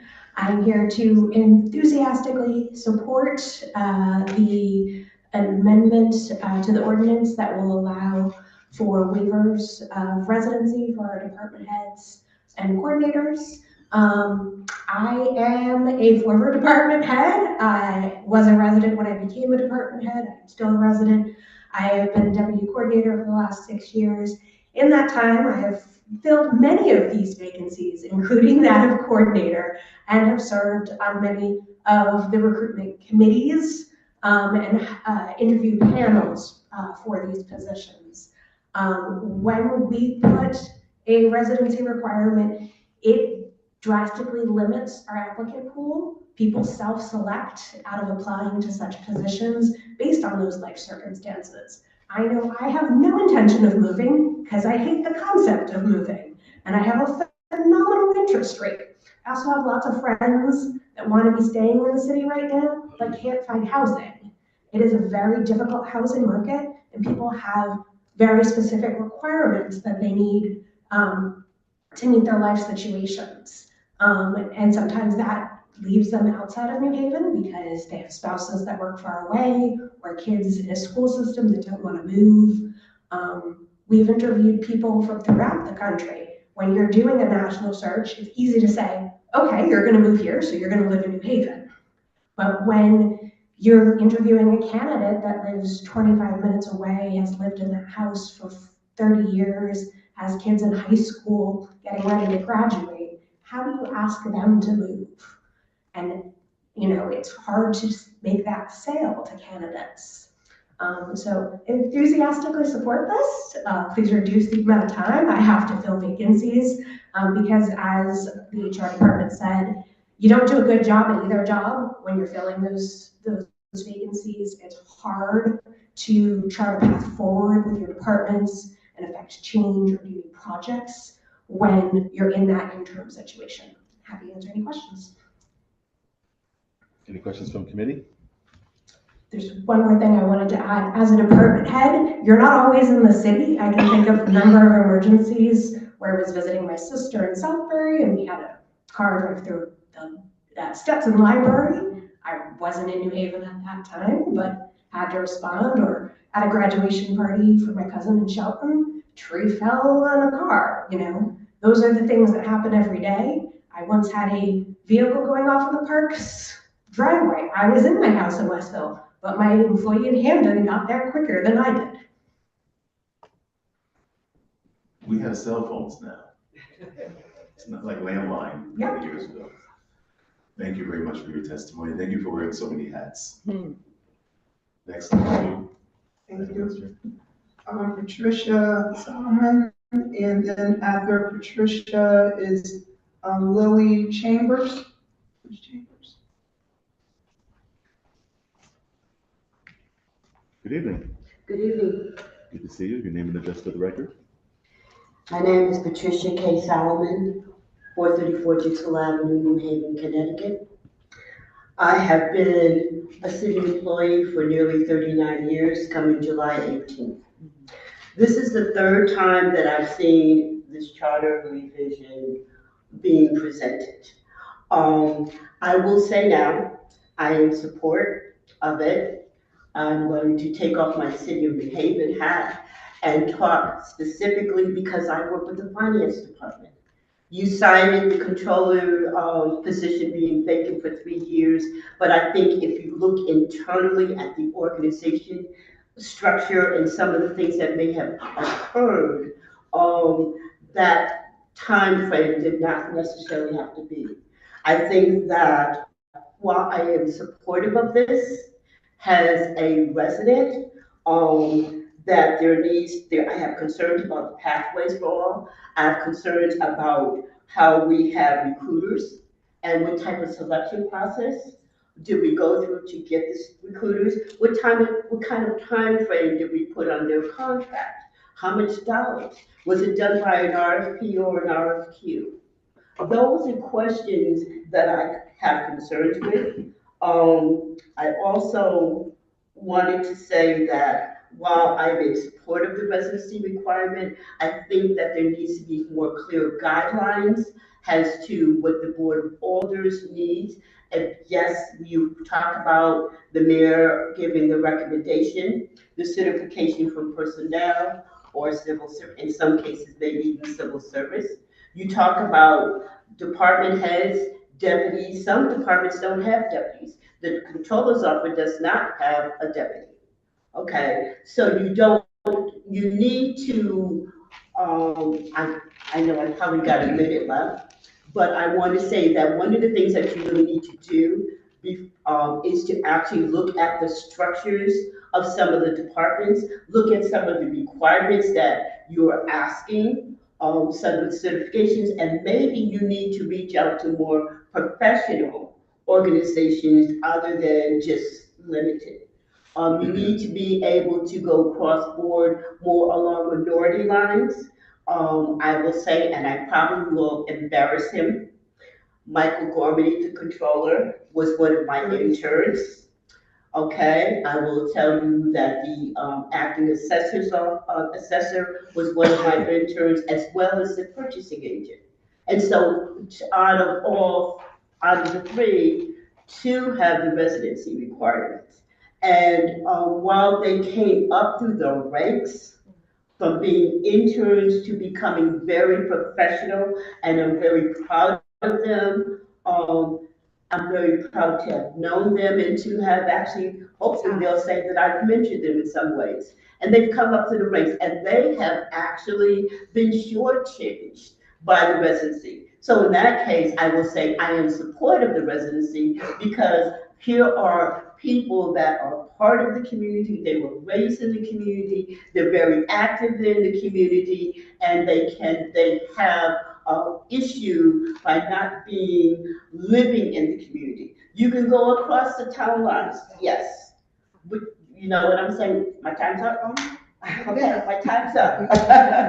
But again, I am in support of it. But I think that, and I just want to take one more minute. Not one more minute. 30 seconds, 10. Not 30, 10 seconds. 10 seconds. I think that you need to address the issue on why it took so long to get a controller. Because you had an acting controller who was also the acting budget director. There needs to be some change across the lines when it comes to positions. Thank you. Thank you for your testimony. Thank you. And that's why we're here tonight, to see if we can have options. Okay, so Lily Chambers, is that? Oh, I got another Lily Chambers in my head. How are you? Good. And then after Lily Chambers, we have Pat King. Good evening. Good evening. Your name and address for the record, please. Lily Chambers, 339 West Division Street, New Haven. Okay, I'm not gonna be before you long. I'm not older, I'm not a politician. I listened to a lot of what was said this evening, and I am concerned. Am I in support of it? To a degree. If there's stipulations put in place, yes. If not, no. I listened to a lot of what was said this evening, and I heard electoral, residential. Basically, it sounds like it's all the same to me. And if it's not, then you need to let me know. And I listened to how the mayor has appointed positions. Is that illegal? I don't know. But if you already have appointed positions, and now you're gonna do this, this ordinance you wanna put in place, there are things that need to be in place for that. I listened to the young women speak this evening, and they alleged that they took all these different steps to find prospective employees. It's alleged, because I don't know. I'm not in their office, I don't know what they're doing. I've been in the workforce for a very long time, and one of the things that we practice is CQI, continuous quality training. If somebody don't know something, somebody else learns how to do it so the ball can keep rolling. So, and I'm pretty sure that the city could hire, temp agencies, because we have a whole lot of residents in New Haven who don't have jobs who are looking. We have college graduates in New Haven who don't have jobs who are looking. So I don't understand how it took so long. I understand their guidelines, I understand their licenses and certifications that are required, but I have to question what steps that were taken. But again, I wasn't there, so I can't say. I hear what's being said, but it's very concerning. So am I in favor of it? If there are guidelines in place. There could be internship, mentorship, as long as they're supporting the community, whether that's education, financially, however. I know some folks who already have positions who are not residents of New Haven. Very active, very positive. I'm all for that. But again, there needs to definitely be steps in place, stipulations, rules, guidelines. Yes, no problem. Need to be in place for that. And one of the comments that were made this evening where it was said that can't lower the bar. That insinuation just really rubbed me the wrong way. Lower the bar for who? New Haven residents? Are we that low? That offended me. And sitting here chuckling while you're having a conversation, that offended me, because I'm a New Haven resident. So your last sentence, but I'm not gonna cut you off. No problem, no problem. But again, I am in favor as long as there are stipulations and guidelines in place to make sure that those individuals holding those positions are held accountable if there's misconduct or mistreatment of their positions. I do want to hear your last statement. That last statement, that whatever you were going to say, if you could, I do want to hear your last statement. No, it's just, like I said, I'm in favor of it. I just, living in the same zip code that you work in, it is a requirement for a reason. And that's something that needs to be really looked at, right? Any questions from committee? Madam, we have a question. Thank you. Alder Rodriguez. I like what you said about continuing quality training. Yes. So are you saying that you feel that we should keep this exception because New Haven has the products to be able to hold these positions if they were given the opportunity to go up the ranks and Are you talking about the residents of New Haven? Yes. Yes. There are residents here who are looking for jobs every day and do have qualifications. That's why I'm trying to figure out what steps are they taking. I understand they go to Indeed and what have you, but is Indeed doing your job? If your job is to look for qualified staff, then you're hiring someone else to do that. And that's money that the city's losing. So you're saying New Haven first? Yes. Thank you. Thank you, Mr. Chair. All right. Anything else? Thank you. Thank you for your testimony. Next, we have Pat King, and then we have Justin McCarthy. Good evening, Councilor. Good to see you. Your name and address for the record? Yes. Patricia King, 32 Vista Terrace in New Haven. It's great to see everybody again. I'm here to testify in support of the proposed ordinance amendment. For those of you who were involved in charter revision, as I was when I was corporation counsel, we were in favor of this, of some type of flexibility to be allowed in the residency/elector requirement. So I'm very happy to see this proposal at this time. For the reasons that have already been stated, and based on my own experience, I can say that I believe the residency requirement is a significant hindrance in hiring, particularly for some of our more, some of the leadership positions that require a particular skill set, and we don't always have residents in New Haven who can fulfill those positions. Obviously, people certainly can apply for the job postings, and I think that experience and ties in the city of New Haven, roots in the city of New Haven, make a candidate more attractive for certain positions because you come with the knowledge of how the city functions to a certain extent. So I think to some extent, when we do have city residents applying, they have that leg up, if you will. They have that positive in their column that they have a relationship by living in the city. But it doesn't always work out that we have city residents that can fulfill some of these positions. And I think also to Alder Rodriguez's comment about upward mobility, our city employees who are unionized do not have to live in the city. So somebody could be an employee in a department and work their way up through the ranks, similar to Dr. Bush, and then get close to the top position and not be able to qualify for it unless they move. And as others have commented, it's a tough housing market, particularly in the last few years, with the mortgage rates changing and people, who have roots in other communities, maybe not even far from New Haven, are unable to apply for these positions because of that requirement. So I think that this proposal gives the city the flexibility that it needs in order to hire the best people for these positions. So again, I'm in support of the proposed amendment. Thank you. Any questions from committee? Alder Marks? Thank you, Mr. Ferguson. Good evening, Attorney King. Still just trying to deal with definitions. I'm just referencing the charter, and as I did for my other constituent, Mr. Huggins, I did for you. When you were corporation counsel, you were an appointed public official, is that correct? Yes. And were you a department head? Yes. Thank you. I understand. Thank you. Thank you, Mr. Majority Leader. Corporation counsel is the title of the department head, and all the rest are either deputy or assistant counsel. Thank you. Thank you, Mr. Leader. Thank you, Attorney King.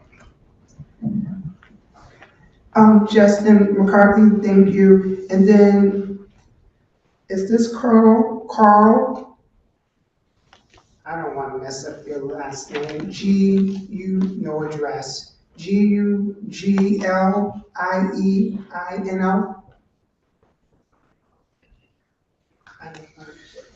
Good evening, all. There's Justin McCarthy, 569 Orange Street. I'm here to present a couple different aspects, so I'll try to keep it very brief. Number one, in my current role as the CAO, I assisted in some of our high-level hiring. The HR department falls under my purview, and in 2 specific cases, I was tasked to reaching out to people for high-level positions. In both cases, the people were extremely interested until we got to the residency requirement. In both cases, I received a pretty harsh no when it came to the residency aspect of the positions. And I'll give you the 2, I'll say excuses or reasons behind their position. One was that the person had lived in their home just over the border in another community for 40 years and was not interested in giving up what they had raised a family in. Their wife had retired to that home and they were very comfortable in that home and didn't feel it appropriate to now move for a position. The other individual was civically engaged in their community now and felt it important to remain tied to that civic engagement, specific to something that his father had done, and said, I'm not looking to move out. Both candidates were extremely qualified for their positions. Both positions require high level of education and, in one case, certification. On the flip side, and a little bit to Alderman Marx's point, I've had 2 positions in the city that have had residency requirements, one of which was the assistant chief of the fire department. In one specific incident that I can remember, there was a plane that came down into the Quinnipiac River, you may remember, several years ago. At the time, I was at a family event in Brantford. I made it to that scene before several of my colleagues who were coming from within New Haven. We received alerts. To this day, I received the alerts simultaneous to the alert in the firehouse for certain incidents. I was notified at the same time in Brantford as the people in the firehouse were for that incident, and was able to immediately leave my wife at the time at her family event, ensure that she would have a ride home, and I headed right to the Quinnipiac River and was there rather quickly. So there's an example of somebody who resided in the city, had an emergency, and was able to participate in successfully having people removed from the Quinnipiac River along with a dog after the plane came down, just barely missing the Grand Avenue Bridge.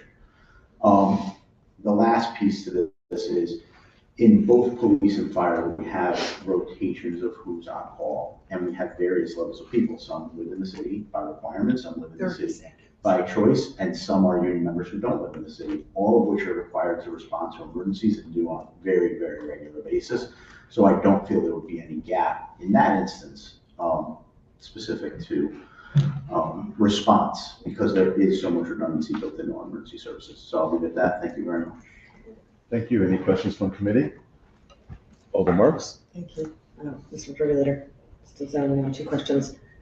If this ordinance were amended to include deputies and current incumbents, we now have an expanding pool of people for whom the rest are part of the Yeah. So if the chief, the deputies, in the fire, asking our experience in the fire department and unionized fire, are we getting into a situation where we don't have a sufficient chain of command, given that we've loosened the residency requirements and we don't have enough people in the city if this were expanded? So, no. So the fire structure did very differently than the police department, so I have to be clear there. Just speak to the fire, please. Yep. So fire, I just want to make that statement. But the fire department currently has an operations chief, which ironically does not have a residency requirement, and an administrative assistant chief that does have a residency requirement. Are those both deputies? They're both assistants. The deputies fall under them, oversee the shift, and are unionized employees. They're the highest level shift worker. If we change the language in the ordinance such that incumbent department chairs and deputies, just proposal, were exempt from the residency requirements, who would then be exempt? Who would be required to live in New Haven still in the fire department? If you're dialing into the word, then it would be the chief. And right now, at fire, a deputy is below an assistant. So the language we might need to use might need to be clarified vis-a-vis the fire department. So I think that the clarity might be, if we're going down that road, it would be the department head and essentially the number two. Number person, two versus the deputy, thank you. right? I mean, because unfortunately, words are jumbled around depending on what department we're in. I just wanted a question, thank you, Mr. Majority Leader, which is, you spoke about, thank you for your service to the city and all you do. You spoke about the plane coming down and you spoke of being in Branford. At this point, if the proposal were accepted, removing even the 50-mile limitation, were you in Willimantic or even farther up, along the Massachusetts border, how would that have impacted response differently and would that have mattered? Yeah, I think that's. We don't have a mileage that's already in it's already amended. So our current amendment excludes the mileage. Understood, so I'm just wondering from his perspective whether I support or reject that amendment. If it says, okay, Mr. Majority, I'm just curious if we expand to, everybody keeps giving I've noticed that we keep giving examples that I was in Branford, I was in Shelton. Those are very close. The example of what if you were in a far-flung part of the state. I actually have a very large extreme in that case. When the Delaney's fire happened, one of the responding people was almost at the Canadian border. By the time they got back, the fire was still ongoing. It's a very interesting case. They were on their way back. It's a kind of a well-known internal joke, the fire department, that it was still on fire when they got there. They were pretty far up in Vermont when that fire occurred. Currently we have union members that are part of the 24-hour response rotation that live, I believe, Weathersfield, that I've personally seen at scenes on the weekends and at night. Obviously, most of those people, they have a specific take-home vehicle for when they're on call with lights and sirens. They are coming in not typically during rush hour, but right, these are like 3 a.m. incidents or the weekend incidents, so there's a traffic factor. So I've never seen it impact operations. Not to mention the fact that there's a redundancy with the shifts. So PD has a shift commander with a team of leaders under them at the sergeant level and then so forth. Same thing at fire. You have a on-duty shift that has a variety of ranks. No incident necessarily. I mean, chiefs could be on vacation. They could be at a different conference, whatever. So there's redundancy in both departments heavily to accommodate those types of things. Thank you for your service. Thank you, Mr. Majority. Sure. Any other questions? I have one. Alder Rodriguez? Thank you. Thank you, Chief Administrative Officer. The recruitment process has occurred. You have 2 candidates, okay? They're both qualified. One is from New Haven and knows New Haven well. The other one has expertise. Which of the 2 would you prefer? Thank you, Mr. Chair. I think it really depends on when they come in. I can tell you from a variety of factors would play a role there. We have a lot of people who are born, raised, continue to live in New Haven that are very qualified to do their job.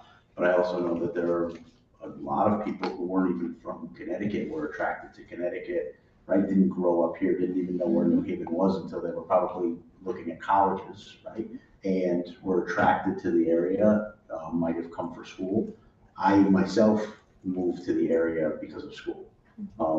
So I was not born and raised in New Haven. I wasn't very far, right? But that's what attracted me to New Haven as a college student. And other than my hiatus that everybody knows about, I never really left, right?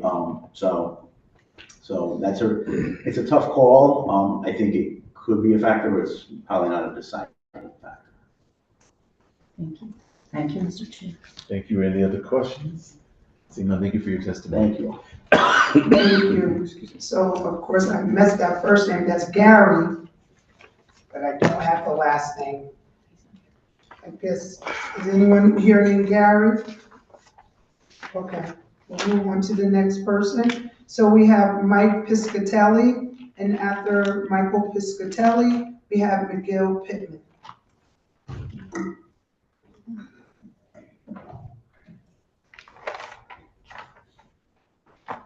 Good evening, sir.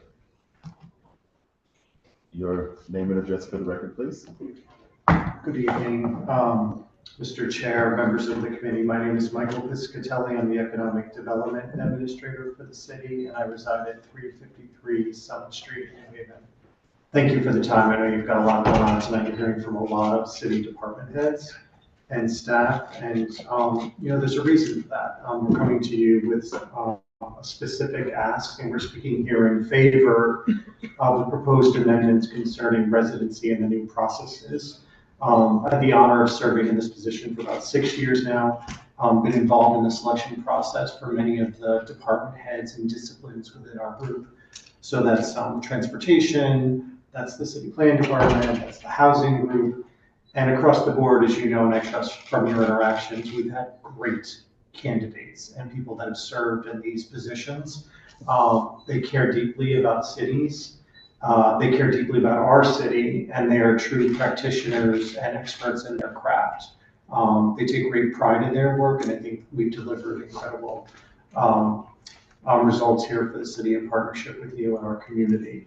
But I did want to talk to you about a very specific challenge that we have, which I think speaks to a little bit of what you had heard tonight, which is the credentialing for the building official.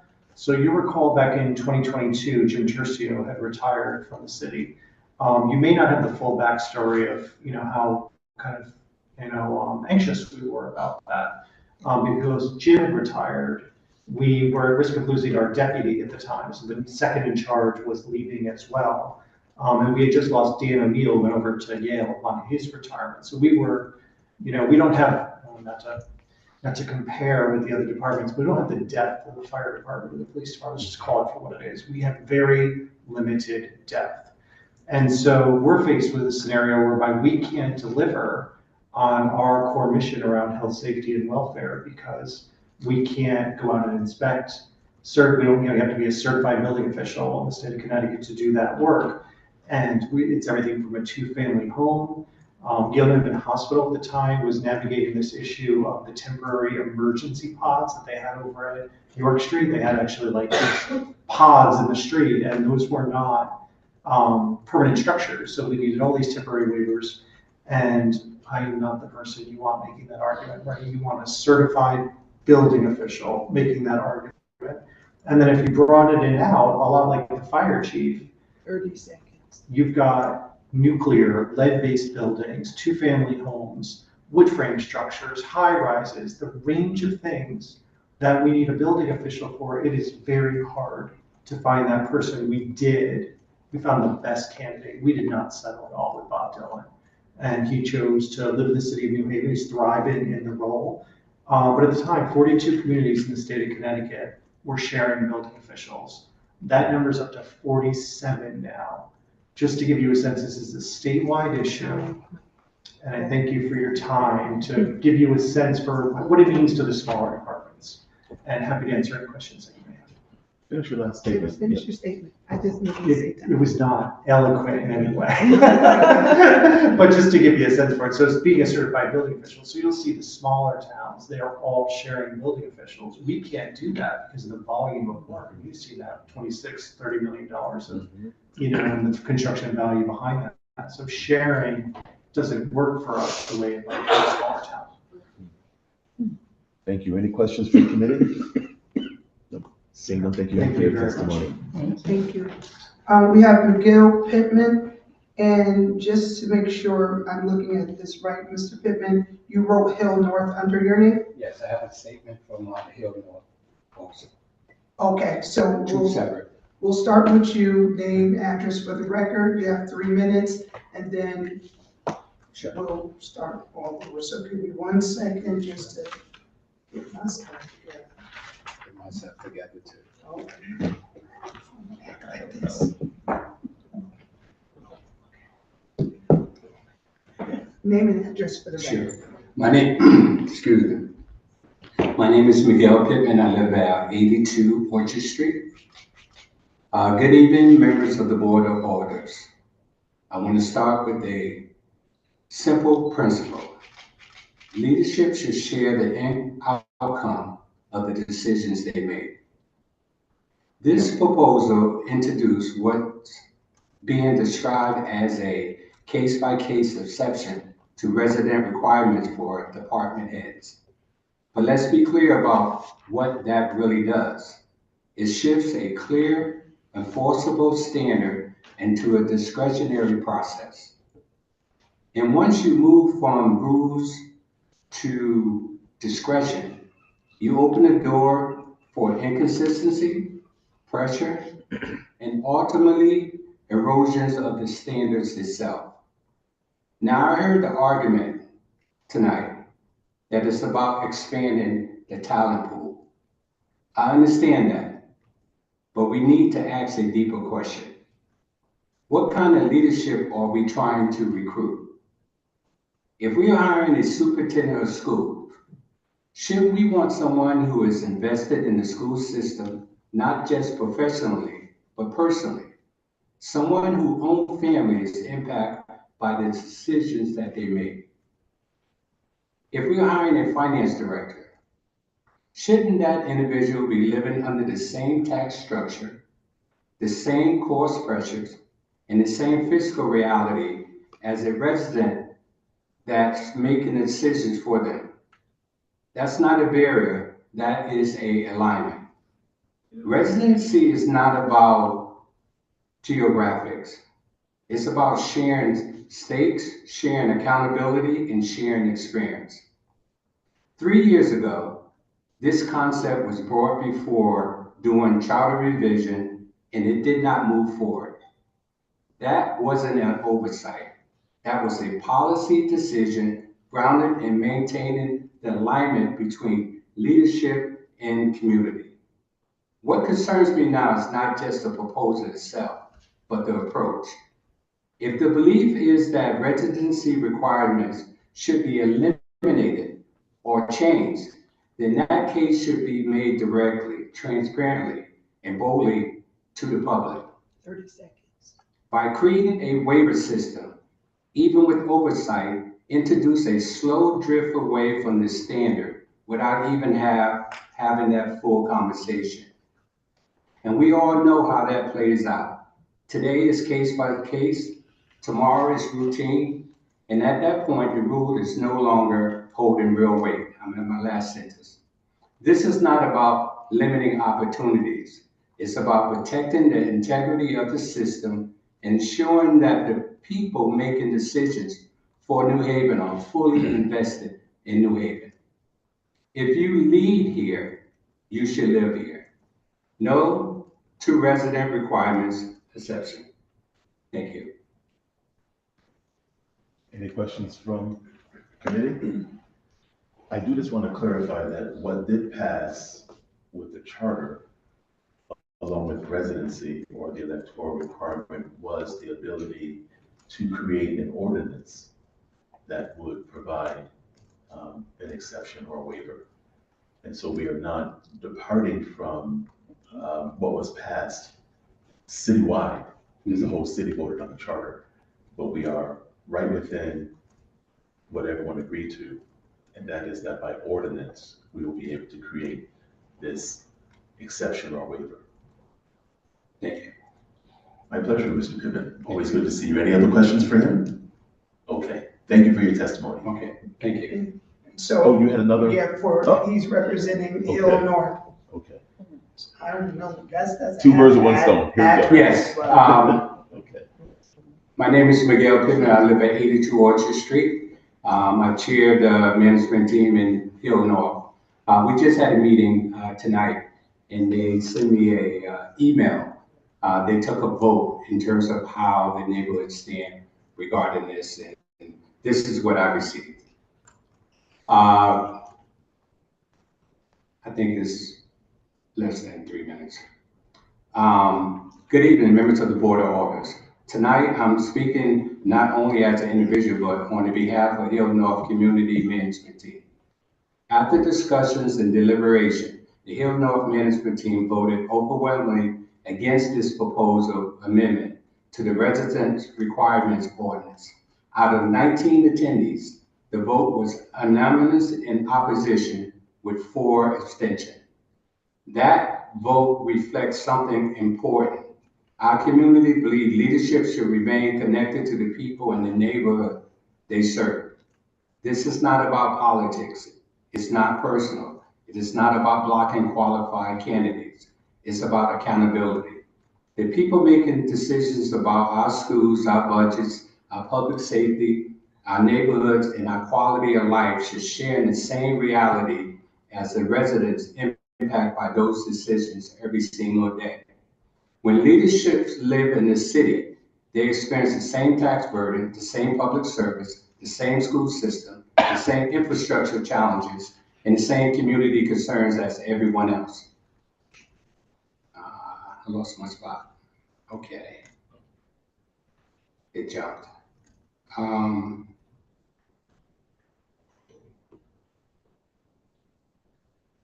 Okay, what concerns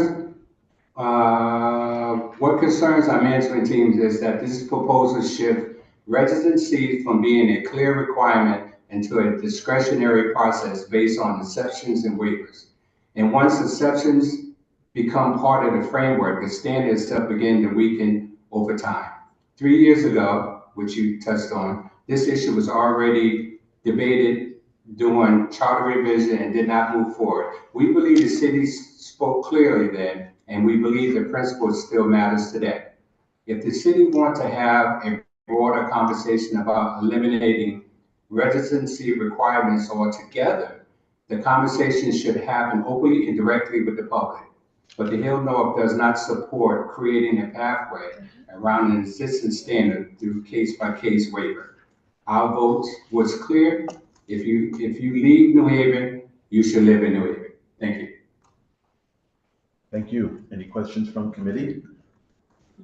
Mr. Pittman, we thank you for your testimony. We also thank the community management team for taking the time to submit a testimony to us. Thank you. Thank you. Thank you. Are we done? Yeah. Okay, is there anyone else from the public? Well, I can just ask, because there's, just about everybody here has already testified. We'd also like to recognize Alder Angel Hubbard from the 3rd Ward. Thanks for being here this evening. Anyone from the public wishing to testify on this matter? Is there anyone wishing to testify on this matter? Is there anyone else wishing to testify on this matter?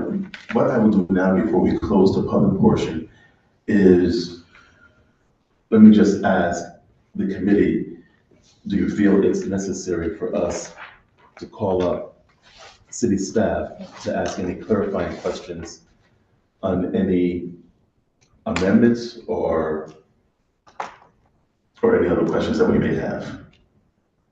I have a couple of questions. Okay. Then for that, we will call up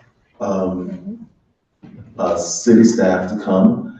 And we're doing it like this because we promised, and I appreciate the committee asking questions, because we promised that we would make this as robust as possible, that we want to hear from as much of the public as possible. This is the public process, right? And so we want to make sure that we are hearing as much as the public as possible. We did receive some written testimony that is in your packet, which is pretty much mixed. Are you still with me, committee? Yes. Okay. Oh, yeah, so what we're gonna do, yep, so what we're gonna do is we'll hear from them, and then before we go into our deliberations, we're gonna take a recess so we can catch our breath. Okay, I will yield first to Alder Marchand. Thank you, Mr. Chair, and thank you, city staff, for coming back up. Just a couple of questions. In the existing language in regards to incumbent coordinator exceptions, there's a passage that deals with annual review. The exception, if granted, shall be subject to an annual review by the personnel director to ensure that conditions have not changed. I believe we granted this exception once. And so I want to know is, was there an annual review with the person who received that exception to see if the situation had in fact changed? That's one question. The second question is, what do you think of this section? Should that even be part of the process to see if there's hardship is eased and they could be subject again to the residency requirements? So those are two questions.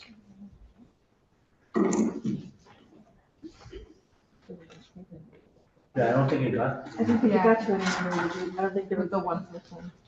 She didn't make it through the full year after the exception was granted. Yeah, the position was vacated, I think.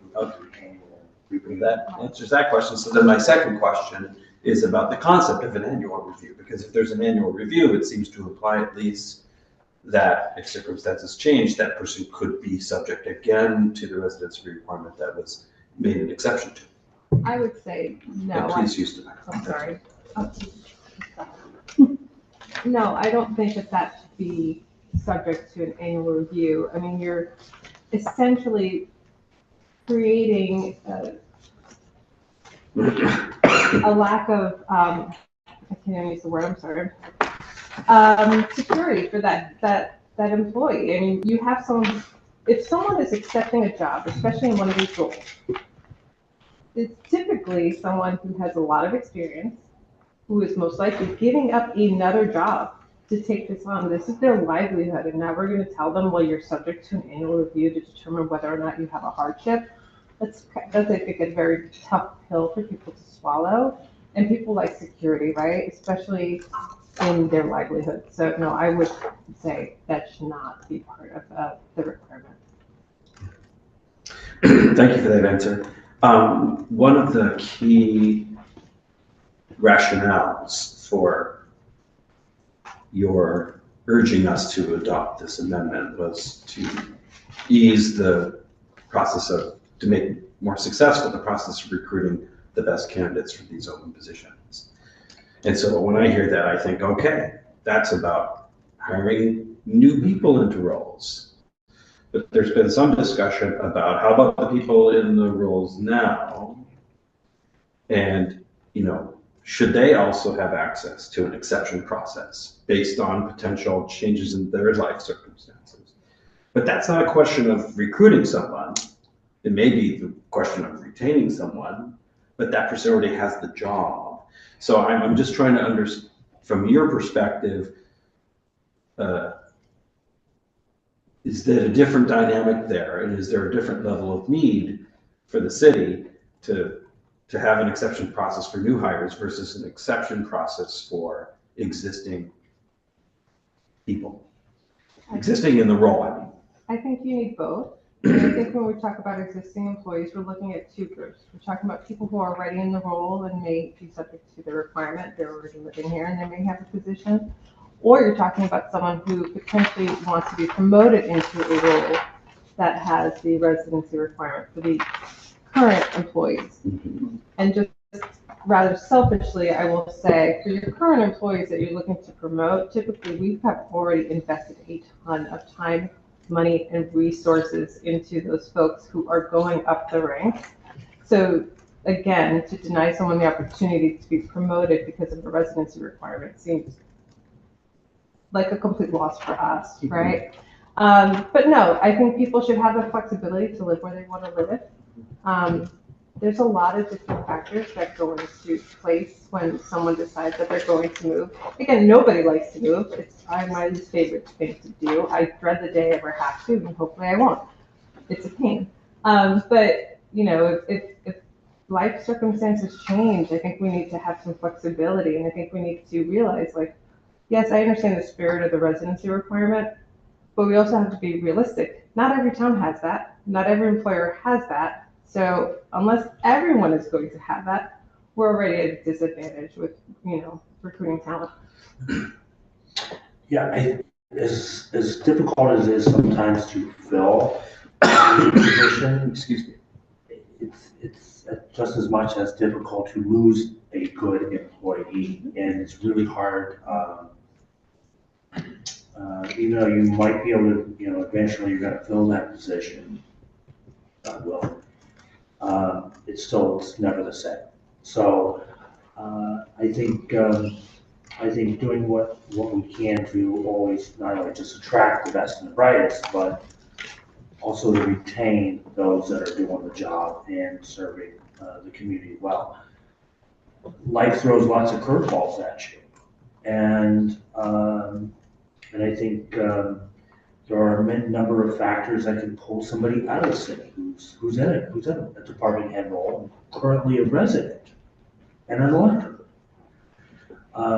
It would be a shame to lose those individuals when you could do something about it. So I understand the question, and I think it is in the city's best interest to actually have some language like that.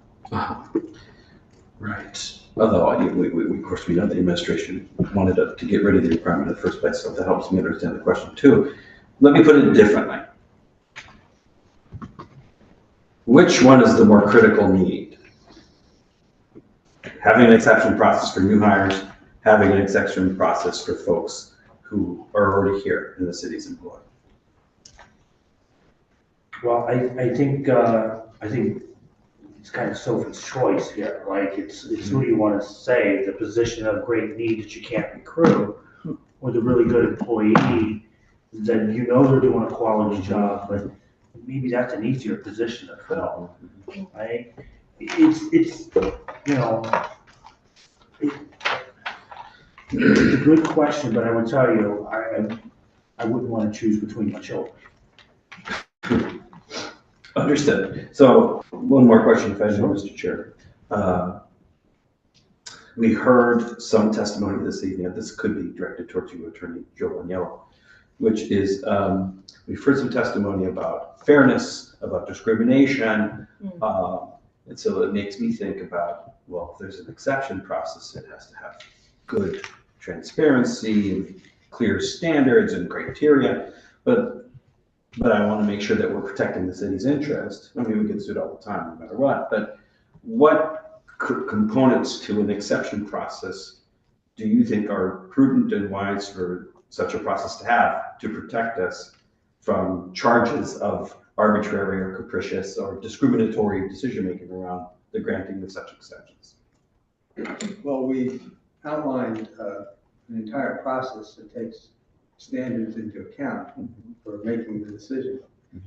And also, I think in any process where there's discretion involved, you could be subject to a lawsuit where somebody's claiming to be discriminatory. But department heads are going to be approved by the Board of Alders. Even without this, you could be charged with discrimination, just exercising that authority to decide who to hire as a department head. So I don't think we should be concerned if people with goodwill are making the decision. You're always going to have some disgruntled person who wants to say you did something wrong. I don't think that's a problem. Thank you for those responses. That's all I have, Mr. Majority. Thank you. Thank you, Alderman Marchand.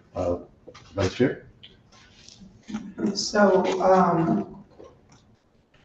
I just wanted to give you guys the opportunity. So we had someone come up and testify and say that they were very offended by a comment that was made in regards to lowering the bar. And so I feel like I knew what you were getting at when you said that, but I think that it's important that you be given the opportunity to just explain a little more in regards to that comment. What did that mean? Sure. I think what comes to mind for me is, for example, Corporation Counsel has a requirement of 10 years practicing. I mean, we would not want to change that. We wouldn't want to say, oh goodness, this is a person who has only 5 years. We're not going to change the job description and those requirements to fit the person. The job requirements are what they are. I'm not sure if I'm explaining it. So in other words, for example, and I do remember, don't quote me on the exact date, time, we're talking 2 years ago, but I remember one of the applicants for the controller was a New Haven resident, but lacked the minimum years of experience. So that's what Susie, what we mean when we're saying lower the bar, right? So we have in every job description requirements of the role. And yes, you may have candidates that have the New Haven residency, but they may not have the number of years of experience, they may not have a certification. I think we start entering into dangerous territory when we start changing the standards in the job description that we've already outlined versus holding true to them. So it's not about, I understand how the person took it, that was absolutely not how it was intended. It was really more, we don't want to lower the bar that's already required in the job descriptions. Thank you, Mr. Chair, thank you. Thank you. Alder Rodriguez? Thank you, Mr. Chair. My question is based on the job descriptions, and thank you for the website in reference to jobs. The question is, in your job descriptions, do you specifically, for those jobs where the residential is a requirement, do you include that in the content of the job? Yes. And the posting. Goes in the job posting, it's part of the requirements of the job description, along with educational requirements, experience requirements. Typically there's a special requirement section, and this would be listed in the special requirement section. Thank you. So in reference to your recruitment, and I know that you're saying that New Haven may not have the individual, but how do you, are you still reaching out specifically to New Haveners before you then consider going into the greater New Haven area? Thank you. Well, we advertise, again, like we do for all of our positions, on our city website, and then any of the association websites, universities, we do local universities to try to tap alumni that may have stayed after going to school here. And typically these are roles that are not fresh out of college. These are folks that may have had more an established work life, so they're probably not in their right out of college years. But alumni certainly do check their job boards. It is, I mean, our job recruitment, like I said, is overall, we post and we receive applications. It's a more passive.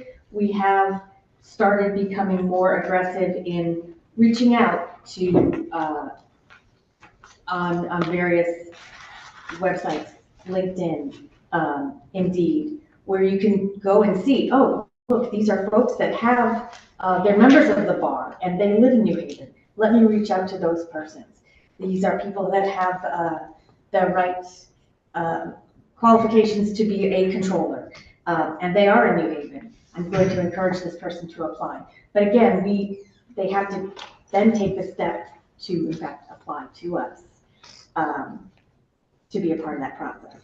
Okay. And I'm not quite sure, Mr. Chair, but in amending it, will it remain as such that because of the goals that we have in New Haven regarding employment and our goals of in upward mobility and so many important things that we have in reference to work, will that continue to be where New Haveners will be reached out first, and that in the official documents, such as job descriptions, that content will remain? Thank you, Mr. Chair. We can certainly deliberate over that in this discussion. Thank you, Alder Rodriguez. Any other questions from colleagues? I just have one for either Mr. Madison or our council.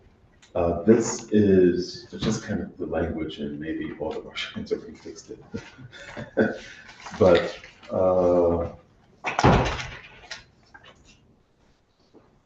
okay, I'm looking at, this is under K, the next paragraph under K, where it says the personnel director shall. Yeah, you know, I mean, just in the conversation tonight and some of the testimony, and then Alder Marchand's question about incumbent versus new. If One, if there's any consideration of incumbent as well, some individuals who are incumbents, of course, necessarily wouldn't have a posted public, a job posting for their position. And the city wouldn't have conducted that. They're already currently in the position. So, so some of that language would not be applicable to an incumbent if indeed you've got to, number one, you've got to do 1, 2, 3, and 4, because again, there wouldn't be a public posting for a position that was currently filled by an incumbent. But in addition to that, I believe we may have, it's been a few years since we had the conversation on the coordinator, but I think these are all very good and well-intentioned criteria. I think they're reasonable, but the question would be whether or not every single one or one or more of these actually should be as part of the criteria. So I would. Right, so yeah, so that was coming into my question, because the way it was written, I'm not sure who. Let me just read this sentence to you, because I'm kind of understanding it, but I think we can just add a simple or. The personnel director shall review the submission and may require additional information in his or her discretion, period. Upon completion of such review, the personnel director shall certify in writing to the mayor whether the request satisfies the criteria for consideration, including but not limited to the following factors as applicable. And then there's a list. So my understanding of this is whichever one is applicable. It's not necessarily, you don't have to meet 1 through, how many numbers are here, 1 through 5C, but if it would be less controversial or clearer after 5D, health-related or medical reasons, and we can put /or. But my understanding when it was drafted is that because it says as applicable, that wouldn't mean that you would have to satisfy all of these. It would just be the one or several that are applicable. Is that how you would understand it? I think it could be made clearer. I think that's the intent. What would your recommendation be? Well, you could include the words somewhere in this, if 1 or more criteria for consideration, if 1 or more are not limited to the following factors. Okay. Yeah, I believe when this was, when the original ordinance on coordinators, this was part of it, but I remember some conversation on that too. It was, yes, I remember that. Okay, we'll take that under advisement. Are there any other questions from committee? We'll just give you a second to think, because after this, we're going to close it. Certainly. Might be a question, more towards HR, this might be within your area of expertise. Just curious about specific language in that the personnel director shall review in his or her. Is there a recommendation that the language his or her not be used? And there be just there? Just there. I would prefer that, but that's not my decision. I'm asking of the personnel director and HR what language you think is most appropriate there. I prefer there. I prefer gender neutral. Yeah. Thank you for that answer. Thank you. Thank you, Mr. President. And all of our legislation, once it is codified, goes through that process of being vetted, grammatically corrected, and gender neutralized. Thank you, Mr. Moderator. I wasn't certain of the process. I was asking of HR and personnel. Yep, sure. Thank you. Point of clarity. Sure. I'm a little concerned in reference to time. Is this a question for them or something we can do in I just deliberation? want us to look at this for a minute because there may be a question. Okay. I'm a little concerned regarding the time of when we open the opportunity for a recruitment on a position where this could be, this specific exception could be considered. And then if the New Havener is not possible and they're looking at someone else outside of New Haven, the time, I don't see it here in our. So the personnel or one of our departments talked about not wanting to see a time involved with this when our vice chair had brought up that same question. But we do have the discretion to talk about that in discussion and see if we want to put a time in here. That will be up to us when we vote on it. But they had recommended against it. But we can certainly discuss that. Any other questions? Thank you, Alder Rodriguez. Any other questions from committee? Alder. Okay. Did you have anything you wanted to add or say before you go back to your seats? The only thing I would add is, that, there've been a lot of comments. This isn't to make recruiting easier. This is to fill the essential roles, critical roles for the city and its services. So, it's not like HR is looking for a cop-out and a way to get someone hired right away. We just want to make sure that we have a pathway to hire the right people when we need it for the city. And I appreciate what our vice chair had said earlier. And I do understand that if an individual does apply for a job and they don't qualify and they're a New Haven resident, you are not going to say to them, well, because you live in New Haven, then we will accept the qualifications you have even though you don't qualify, or we will lower the bar for you because you live I would in New also, Haven. may I also add that when we do disqualify someone from an application process because we've reviewed their submission and they've indicated, they have this qualification, that qualification, we review it, and if we determine in our office, this person, wherever they're from, does not meet the qualifications, we notify them, and they are given the opportunity to appeal that and say, oh, you know what, you may have misinterpreted my previous experience. I, in fact, have X, Y, Z.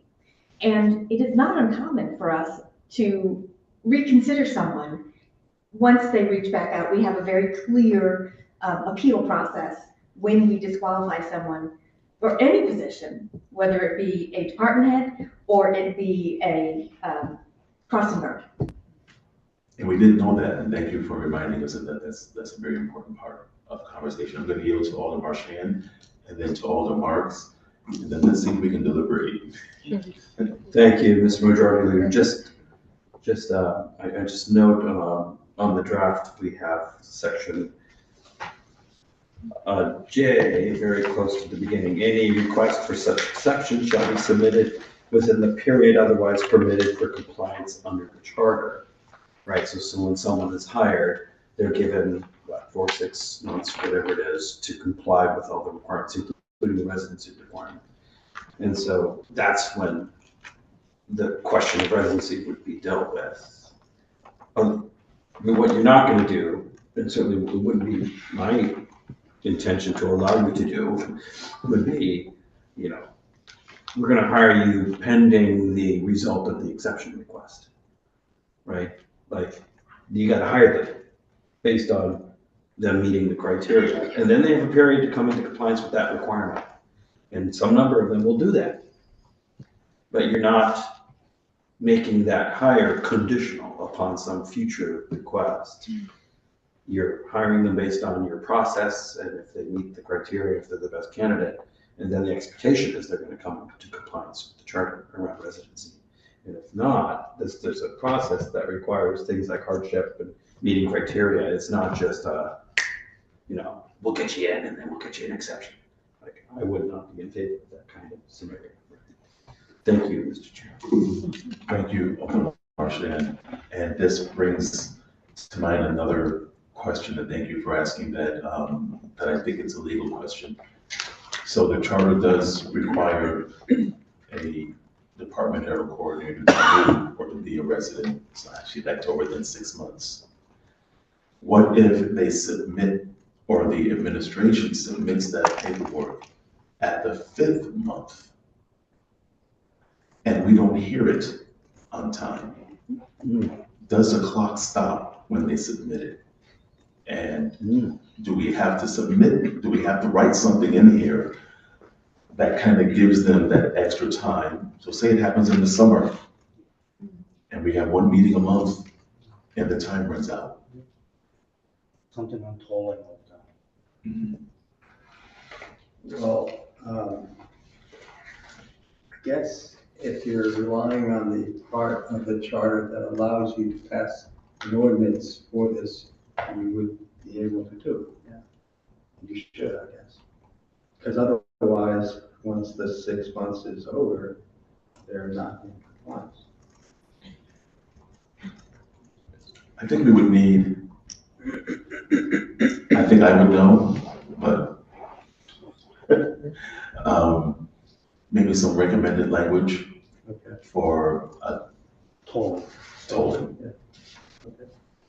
And that would be helpful. Okay. Oops, all the marks. Quick, it might be just a request for information, Mr. Majority Leader, through the chair. Would it be possible, Mr. Chair, to request a list of who are the appointed officials in the city, the job descriptions of each, and then for each of these, who are department heads? Not the names, but the roles. The roles. So I'd like to know the roles of all appointed officials, please. I would like to know, if possible, Mr. Chair, the role of all department heads and the roles of all deputies, specifically making sure to include this issue Mr. McCarthy raised, second in command first deputy. I really want to make sure we're very clear. What I note in our proposed, well, I note that in the existing portion of the ordinance regarding incumbents, we have a definition of coordinator. We don't in this section have a definition of department head. If we have deputies, what that definition would be. I want to be sure it's being really, really clear on. Well, you can give us now a definition of a department head, right? They're the head of the department. Right? Alderman Shannon? I just have a friendly amendment to the information request, if I may, which is it would be useful to have a full list of all city roles that are subject to a residency requirement. In the charter. That are subject to a residency requirement. Say that again. A list of all the city roles that are subject to a residency requirement. And then a subfield of that could be what requires them to be a New Haven resident. Could be a charter, could be something else. That way we can just have the full picture of what we're talking about here, rather than listing different roles, coordinator versus department head versus whatever. Because we might find there are other titles that we haven't even heard of. And so rather than trying to guess what those titles are, let's just ask for the whole list. Mr. Chair, would be my recommendation. Sounds good to me, Mr. Chair. Thank you. Okay. Got it. Can do. Thank you. Thank you. Any other questions? Wait, once, going twice, going 3 times, okay. Thank you very much. Is there a motion to close the public hearing? Madam Vice Chair. Mr. Chair, I make a motion that we close the public portion of this meeting. Second. Have been moved and seconded. Is there any discussion on closing the public portion of this meeting? Seeing no, all in favor say aye. Aye. Any opposed? Any abstaining? The public portion is closed, and we are going to take a 10-minute break, comfort break, and we will be back for deliberation. Thank you. Ready to go to the bathroom.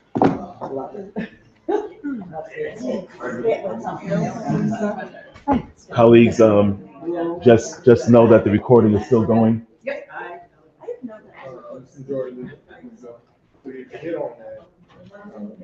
But yes, I need to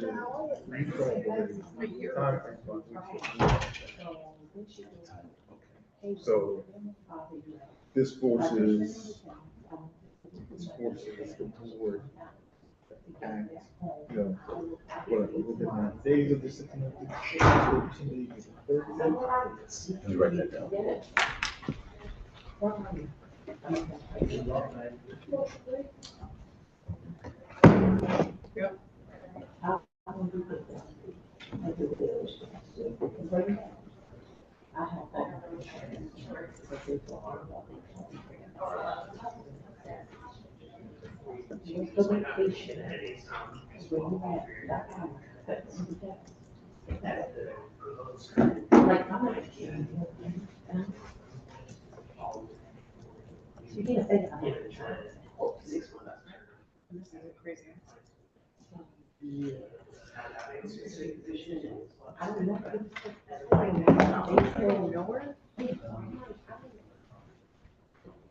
Yeah,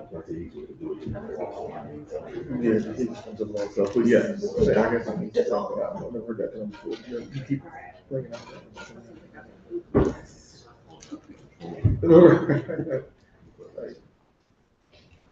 Good evening and good evening. Good evening, good evening. Wonderful, marvelous, stupendous. You practice that? Every day.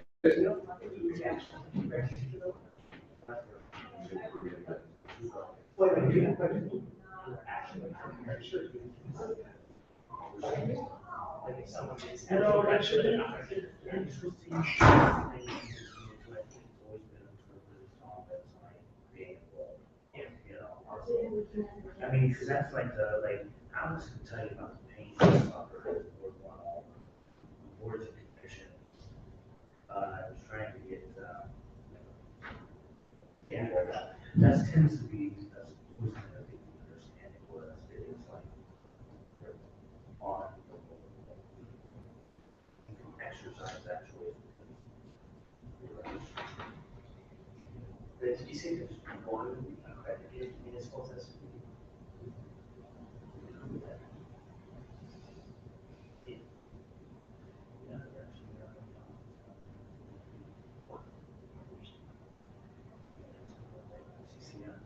I want to give that a better understanding on that CCM.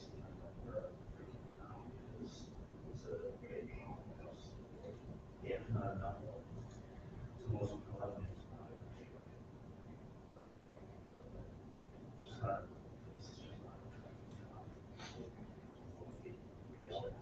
I don't know.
Tomorrow we have a break, but then Thursday again, deliberations, right? More power. Well, very powerful.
It's true.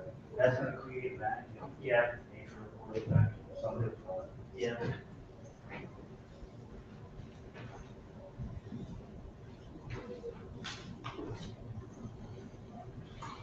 The blaze is still on fire. Smoker can.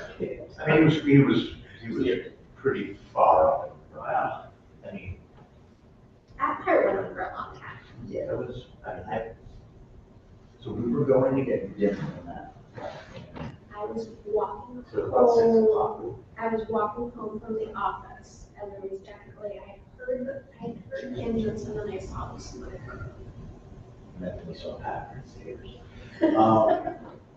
I got relieved there. So I was there for like 13 hours. So there was ample time to make it. I mean, he was already heading this way, so it was he driving? Yeah, he was, so the person's wife was from Canada. She always spent weeks up there, it was a week or two, I think, if I remember correctly. So, yeah. In one of the rare, very rare vacations that Jeff has supposed to do at Evertech, he went to Florida at the very beginning of December to help his father move, and we had to, and he ran the storm from Florida. It was one of the minor, early December storms out here, but one, we don't really have many of them. Yeah. I remember reading something. And I mean, it was a facility where I did carpooling cell phones, pretty much. Terrible. So, the time. What's it?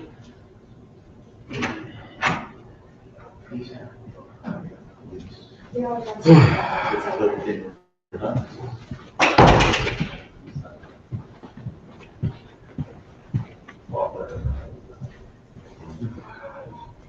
I was in Southbury, when the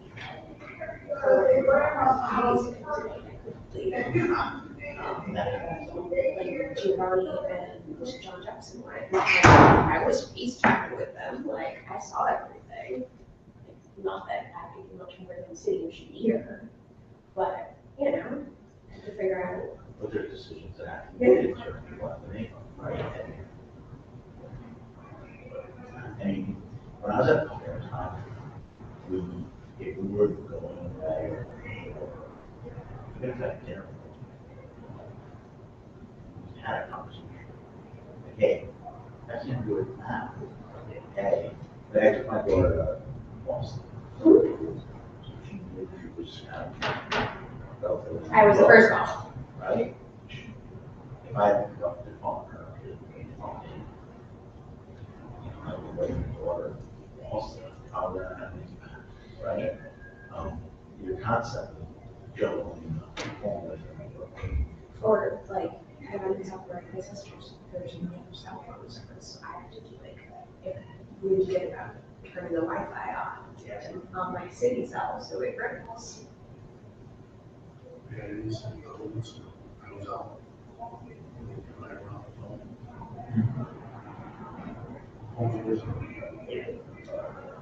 I think there are communications. I turn it off on notifications. I learned that when I went to Alaska. It didn't work, and it's needed that week. But we're not there making sure that happens. Yeah.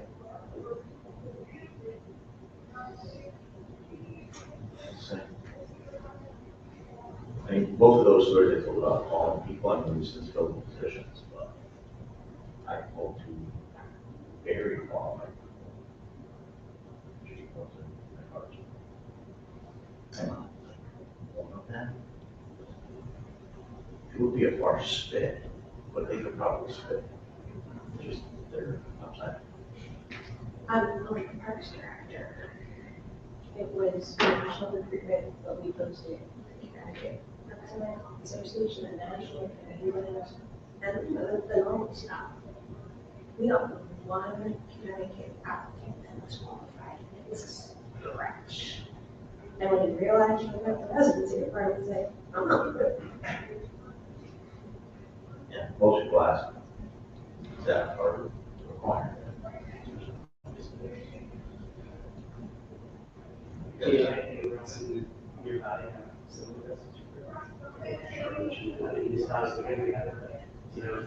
So you're, at the MY, and you have something. Harvard has created a tiered system where we get a better salary for residents. Take away 10%. Or they can. You get reduced salary if you're not a resident. I like the incentive rather than the penalty. I know for a fact that one of the assistant directors said, I don't know if it's over on the other one. Like you and you work. Yeah. Apparently you like your research on New York. a researcher at GPA. If you think about it, like a city like New York has a waiver process, where does you even think it would qualify people? You know, I think that's just, That's what always killed the shocks. So that conversation we get in Oregon. You can't live in that track that way, right? We can live in, where does the rich people go? Hamptons. It's like a 3-hour drive in summer to get to New York City. Or from Greenwich, it's like 15 minutes. yes, it's 25 minutes to the Bronx, right? Like, it's, but they, I think, have to live in one of the 5 counties, right? New York City. Or the contiguous New York counties. Yeah, it's Suffolk, Nassau, Orange, Westchester, right? I don't know that. Yeah.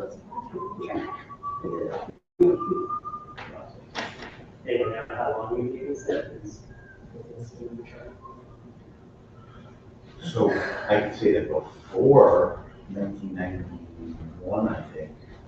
Before the state law that prohibited residency requirements, everybody. Everybody, I don't think, so 91.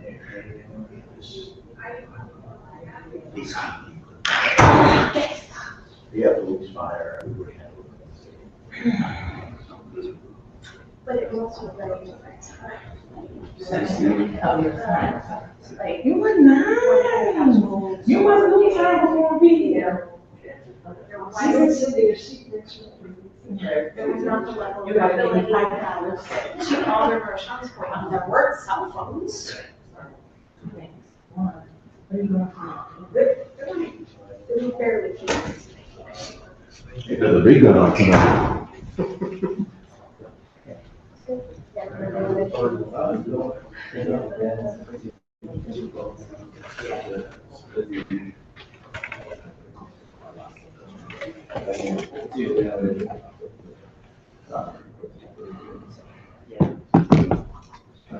We need to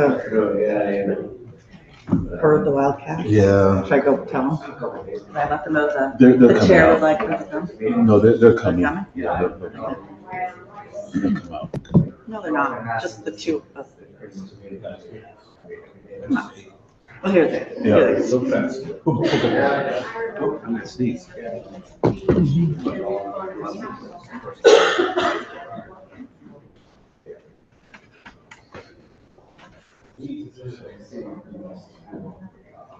So cold and stiff.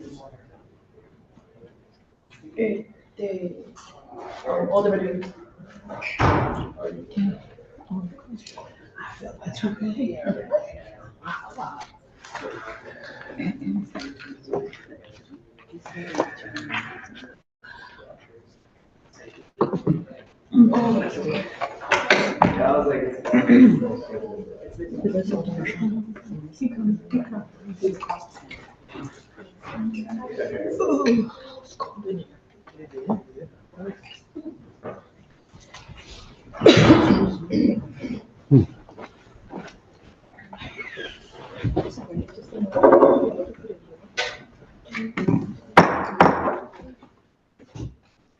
Okay, we are back. We are officially in deliberations. Is there a motion, Madam Vice Chair? Mr. Chair, I make a motion, to move item 1. Second. Have been moved and seconded. Is there any discussion on item 1? Mr. Chair, yes. I am in support of this, this ordinance. As life changes, as, the competition in the workforce becomes even, larger, I believe that we have a responsibility as a legislative body to provide this city, provide our HR department with the tools necessary to have a pool.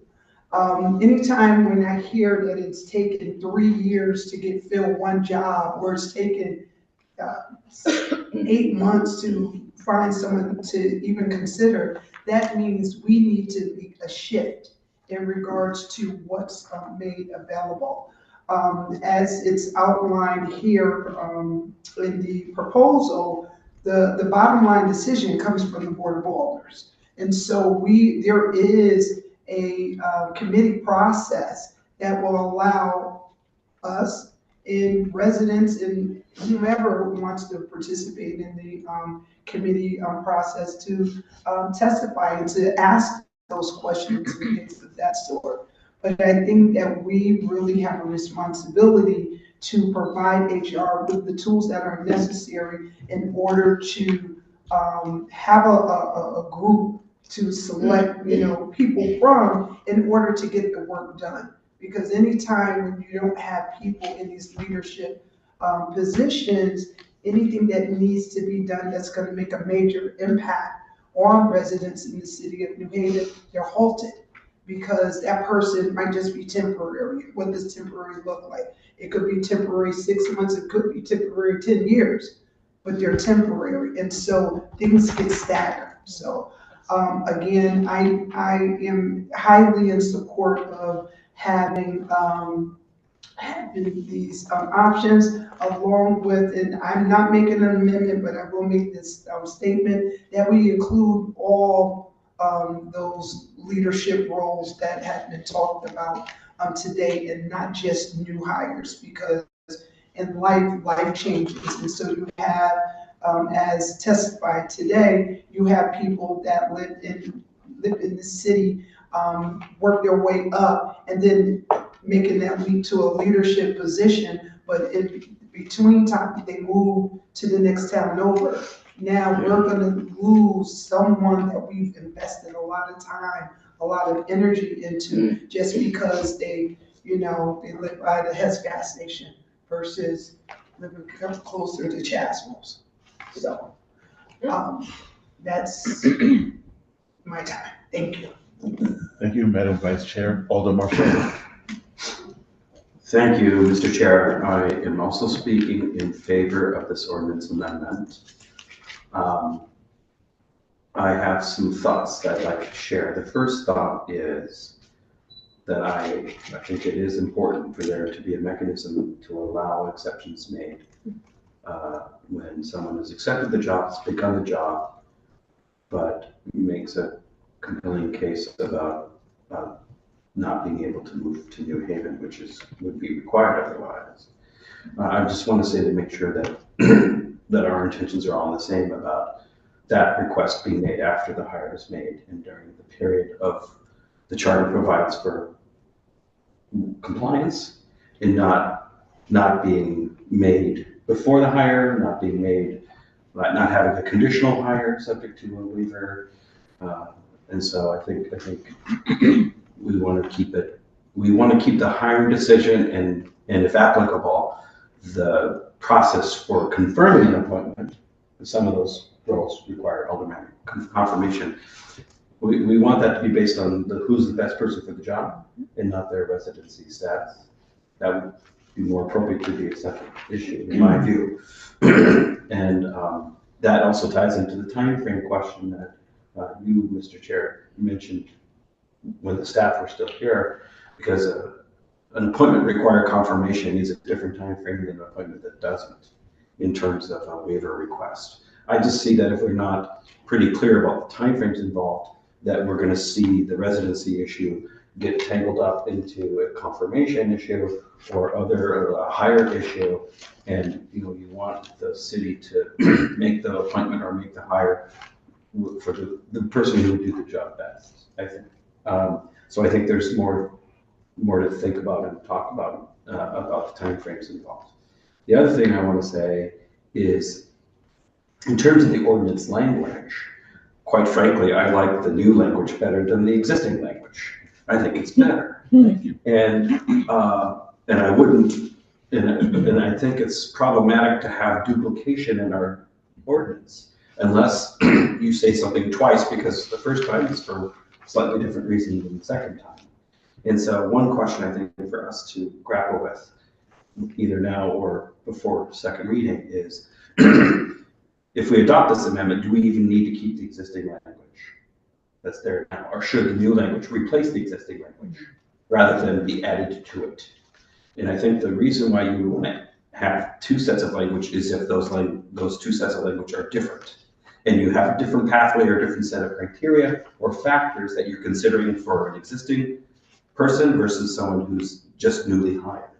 And if there are substantive differences in either the process or the criteria for the process, then it may make sense to have both of those processes separately laid out in the ordinance. If, on the other hand, they're mostly the same, with maybe just one or two small differences, why would you have duplicative language in the ordinance, especially if they don't match?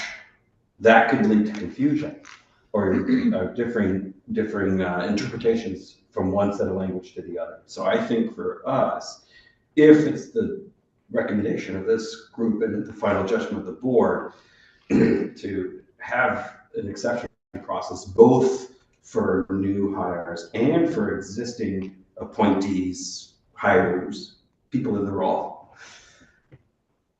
If it's the intent to broaden it, then we might consider adopting the new language and striking out the old language. But that's a question for us to consider. And I'm eager to hear from others about the idea of broadening it. I'm in favor of broadening it. I probably would have been in favor of removing the requirement altogether, which probably is not the majority opinion of my colleagues on the board, but that's where I'm coming from.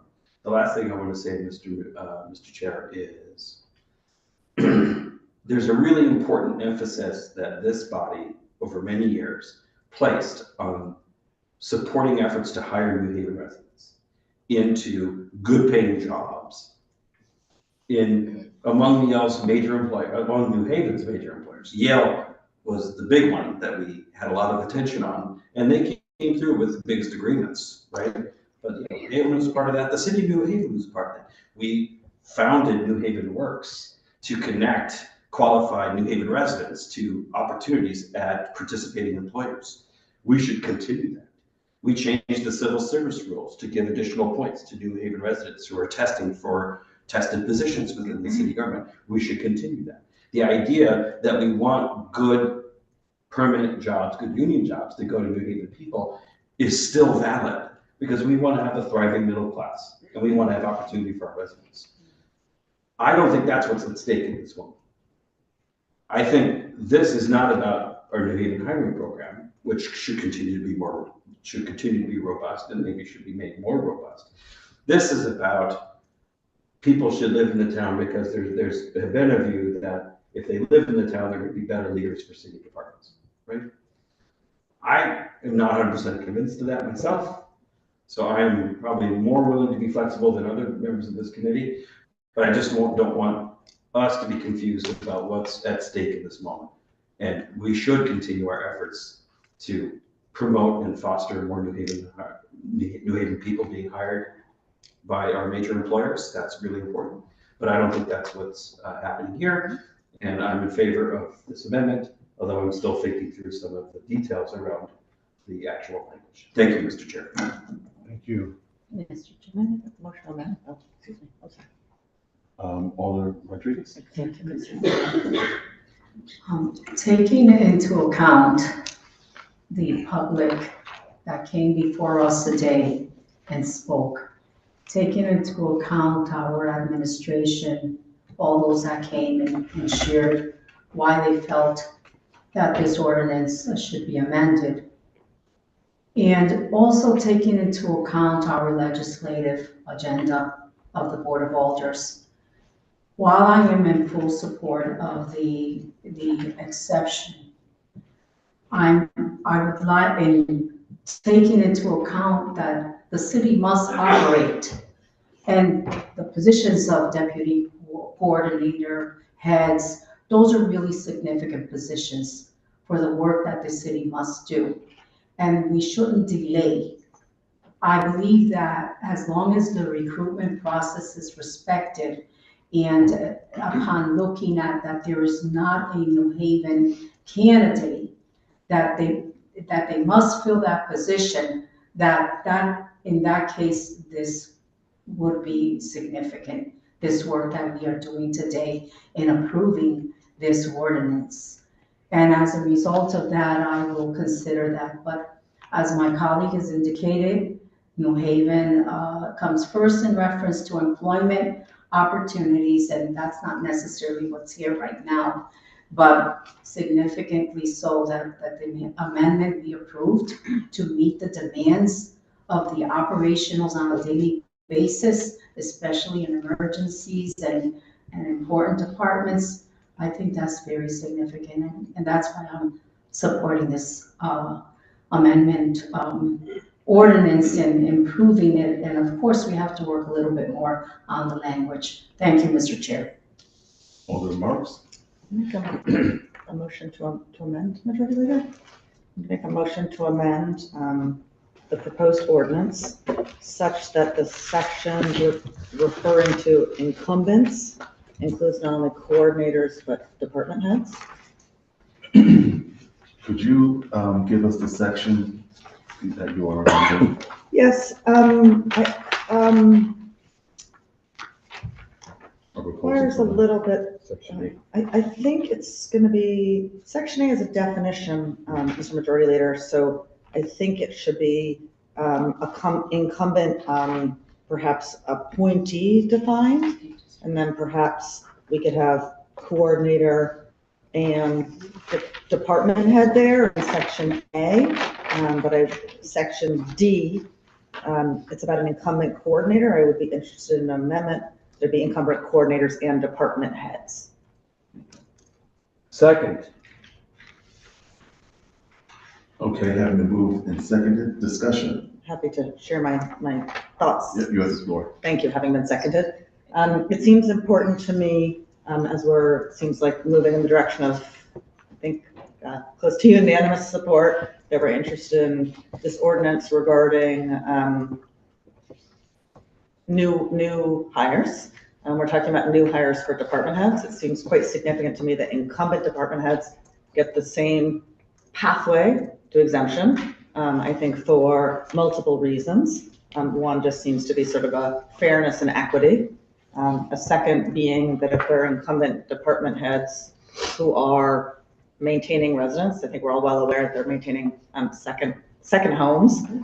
So what we're essentially setting up for them is a salary loss in the price of the apartment they're renting in New Haven. So it seems only fair that we have equity across that. And the second thing being the same reason we're talking about, somebody could be a highly valued, highly qualified current department head, and they could, for instance, choose to get married and marry somebody who's got a house and a kid somewhere else and need to leave the city, and we wouldn't want to lose that person. So that's my explanation for this. Thank you, Mr. Chair. Further discussion, Alderman Marchand? Thank you, Mr. Chair. I'm speaking in support of the intention of the amendment, but I don't think we should amend it thus. And here are my reasons. I think, because I spent a fair amount of the meeting doing the side-by-side analysis, I think we don't need both the existing language and the new language. I think we should get rid of the existing language and replace it with the new language. So if you're going to get rid of the existing language, then you don't need to amend it. You just get rid of it. And instead, you take new language and you write it so that it covers both existing folks who already have the roles and folks who are newly appointed to those roles. That would, because when I looked at it, the major difference, which I asked about, Mr. Chair, was about the annual review, right? We heard from our Human Resources Department, the representatives, about in their view, the inadvisability of doing that. I'd be interested to know if colleagues have any different opinion about that, but I happen to agree with her that there should be an annual review. And so because I don't think it should be there's no other compelling reason in my view to keep the old language at all. And so my recommendation, rather, if colleagues agree that we should open this up, not just to new hires, but to existing people, let's just take the new language and tweak and change that suitably and appropriately and strike out the old language. That would be my recommendation, Mr. Chair. And that's why I'm speaking against the amendment, although agreeing with the intent. Thank you, Mr. Chair. Well, going to withdraw the amendment. Okay. Okay, the amendment's been withdrawn, but I do have a question for staff, Mr. Lucas. And I'm probably not correct in this, but I'm wondering, if the duty of the personnel director to check on the residency or electorate annually, I'm wondering if that's also in the charter. It is in the charter. Yeah, so that is I thought I remember seeing that. So that is a requirement that, now I'm wondering if that's something that if we can change that by ordinance. And because that's specifically outlined in the charter, which is separate than the waiver that we have the ability to do by ordinance. Okay. Okay, having said that, is there further discussion? Let me. Let me go with Alder. Just a bit of further discussion. I'm also interested, and not sure whether we're doing it by way of motion or intention, as my colleague has suggested. Everything is a motion. But by way of discussion, interested in thinking about, as a group, deputies in addition to department heads. So I don't know if I'm Okay, so we can do that we can discuss that certainly. Is there further discussion on the consideration of deputies? Alder Marchand? Thank you, Mr. Chair. As I said earlier, I'm probably in favor of more flexibility than other colleagues here, so I would support that. But I think it would be inadvisable to try to guess at all the different titles that would apply. And instead we would say, for all positions subject to a residency requirement by the chapter and verse of the charter, here's the procedure for getting an exception. We would just want to make sure we're quoting the right chapter and verse of the right authorities. But until we get a full listing of all the different titles, I don't think we should list titles. Unless it's our specific intent to say yes for some titles and no for others. But if the intent is to allow an exception process for all the applicable titles, whether they're newly hired or not, then I think we would want language that's as broad and inclusive as possible, and we would want to avoid a list. Unless there's specific things we don't want listed. So I don't personally feel like we need to put in deputies specifically listed, but colleagues may have different opinions about that. Thank you, Mr. Chairman. Thank you, Vice Chair. Okay.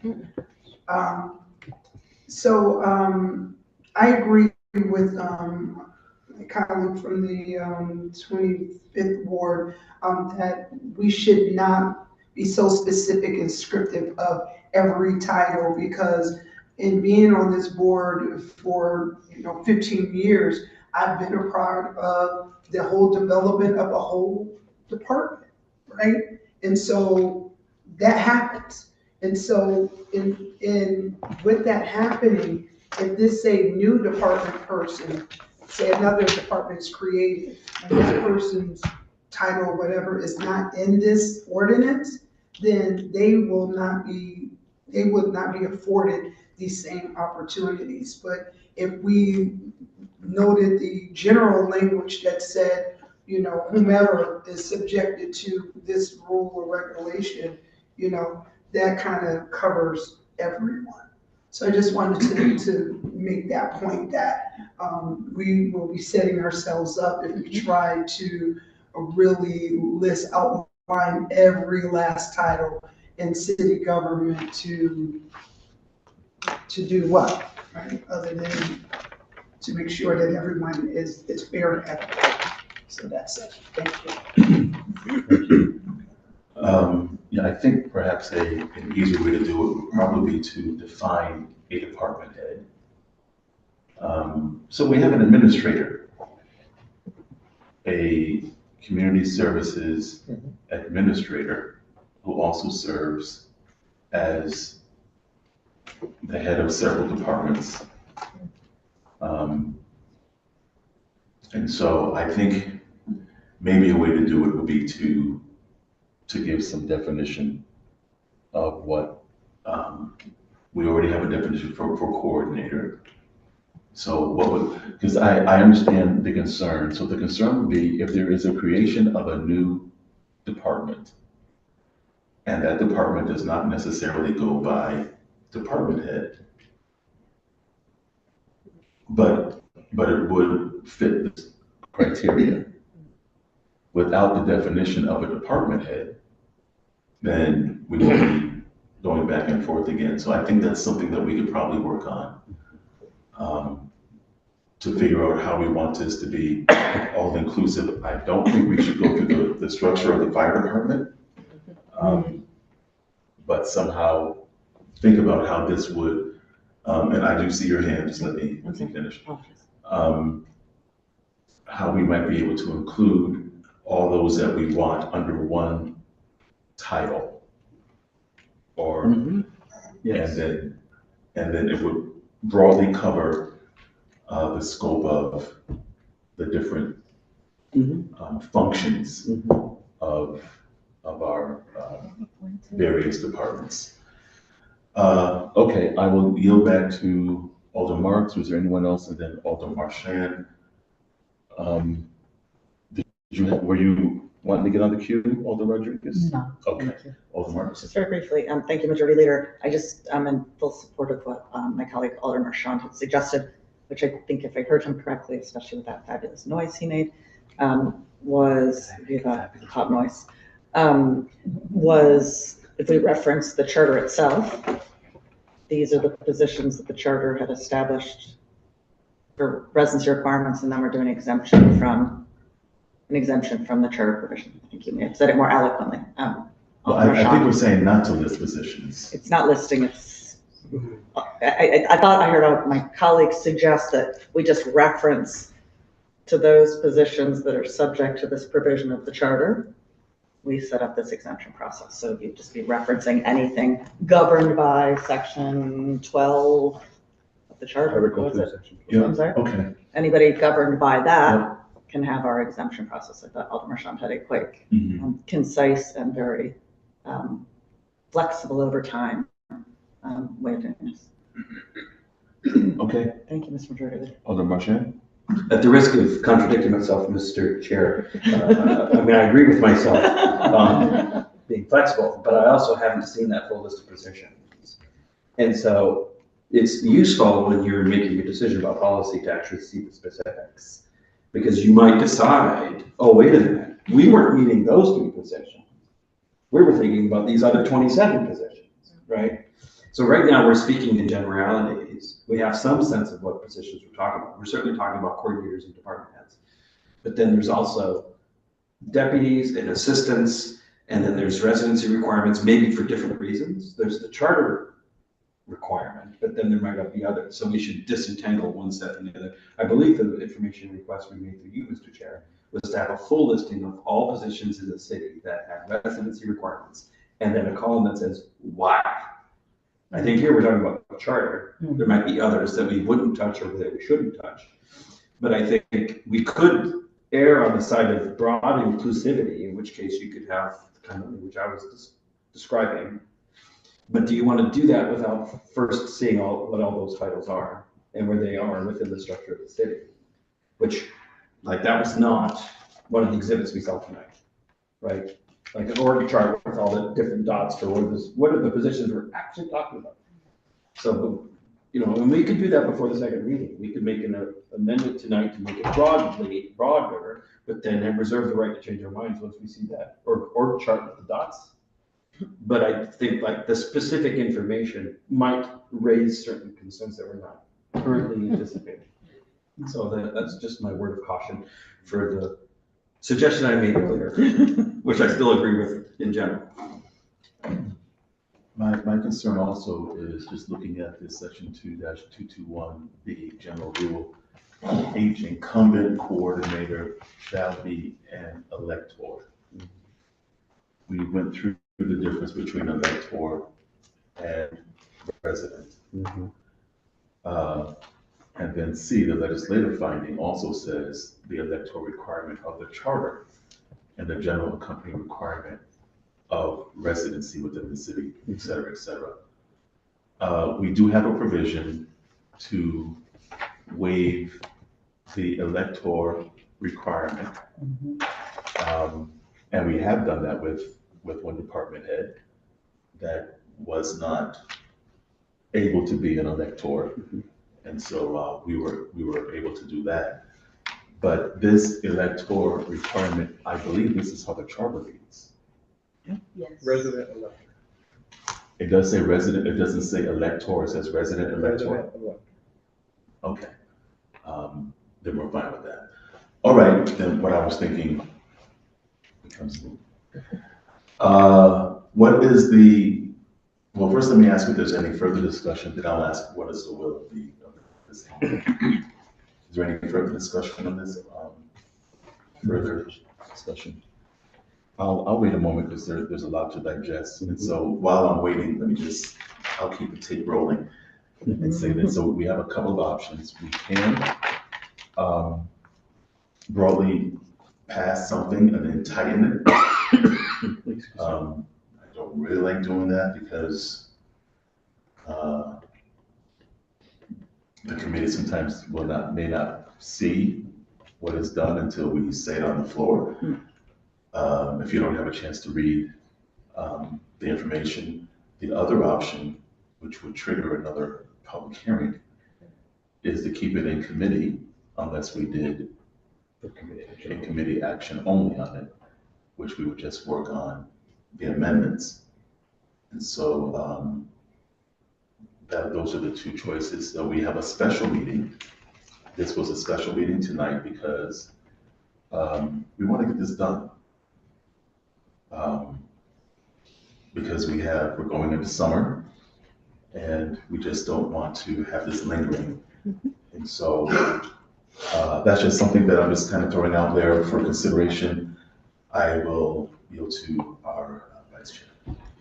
Yes, Mr. Chair, I'm in favor of, voting this out, just like we do a lot of, especially in this particular committee, to vote it out and then update the information with the various things that have been noted. It doesn't sound like there are a lot of changes outside of updating this information to include the people that are gonna get hired, the people that are already in positions, and maybe looking at those various titles or that language that spoke to all roles that are subjected to this rule and regulation, something like that. I don't think that this is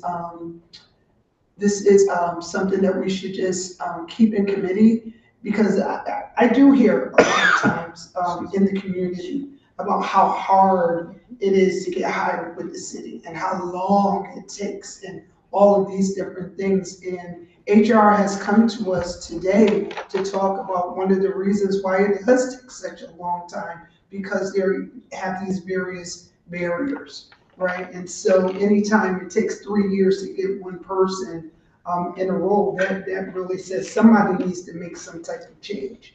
And so I'm for taking a vote on this and bringing it to the full board with the updates as we do all the time in this committee. So that's my feeling. Thank you. Thank you, Madam Vice Chair. Let me just add to that, one of the things that I'm concerned about with maybe singling out certain positions or jobs is, and I know that can be done at our discretion, but then it falls into some of the conversation that we heard of whether this will be discriminatory. And so we're saying, well, these three can qualify, but you can't. And then we would definitely have to have a reason why, I would think. And so that's something to consider. And so it would, it is a case by case basis, so would it make more sense to make this applicable possibly, to all those that require residency / elector. And then we take each one on a case-by-case basis. Because, like we've all said and acknowledged, titles change. New positions are created. And so how would that really be dealt with? We have to create ordinances that outlive us. And it has to make sense for the longevity of our city, for the best interest of our city. And so, and I appreciate us taking this time to deliberate, because it shows that this is also very important to us. Our colleague from the 25th Ward has made it very clear that we do not want this to be the first thing that people are looking for. We want our city to hire New Haven residents. And if that's not possible, then toss out the net and then bring that to us and let us decide whether or not that process is going correctly, whether that recruitment is long enough, whether the candidate who they did hire meets the qualifications or meets the requirements for an exception. Okay, what's the will of the committee, I guess?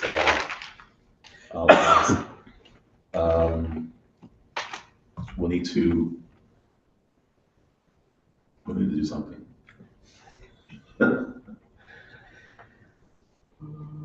Well, I mean, the motion's been made and it's been made favorable. And there was, did we make an amendment? No. We haven't made any amendments, so it's just been moved favorable. We're still in discussion. So let me ask, is there further discussion? That's what we'll do. Is there further discussion on this?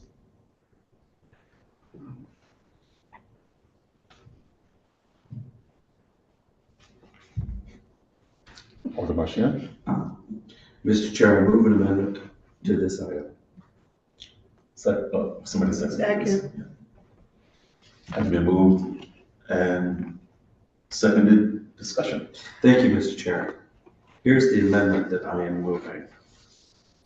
I am moving to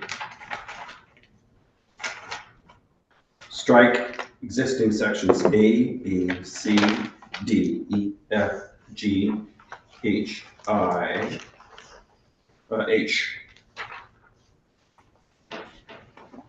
I'm moving to strike all that. My amendment also revises what is currently section J, but will be renumbered appropriately. And it says, the section title will be Exceptions to Residency Requirements for Individuals in Roles Subject to Residency and Elector Requirements under Article 2, Section 12 of the Charter. That's the title. And then following that are these words. Notwithstanding the residency and elector requirements otherwise applicable under Article 2, Section 12 of the Charter, the Board of Alders may, upon written recommendation of the mayor and review by the personnel director, grant a case-specific exception to such requirements for an individual subject to those requirements. And so, yes, subject for an individual in a role subject to those requirements. And I'm going to have the word subject twice. Hold on a second. Okay. Okay, I'm already saying I think that's right.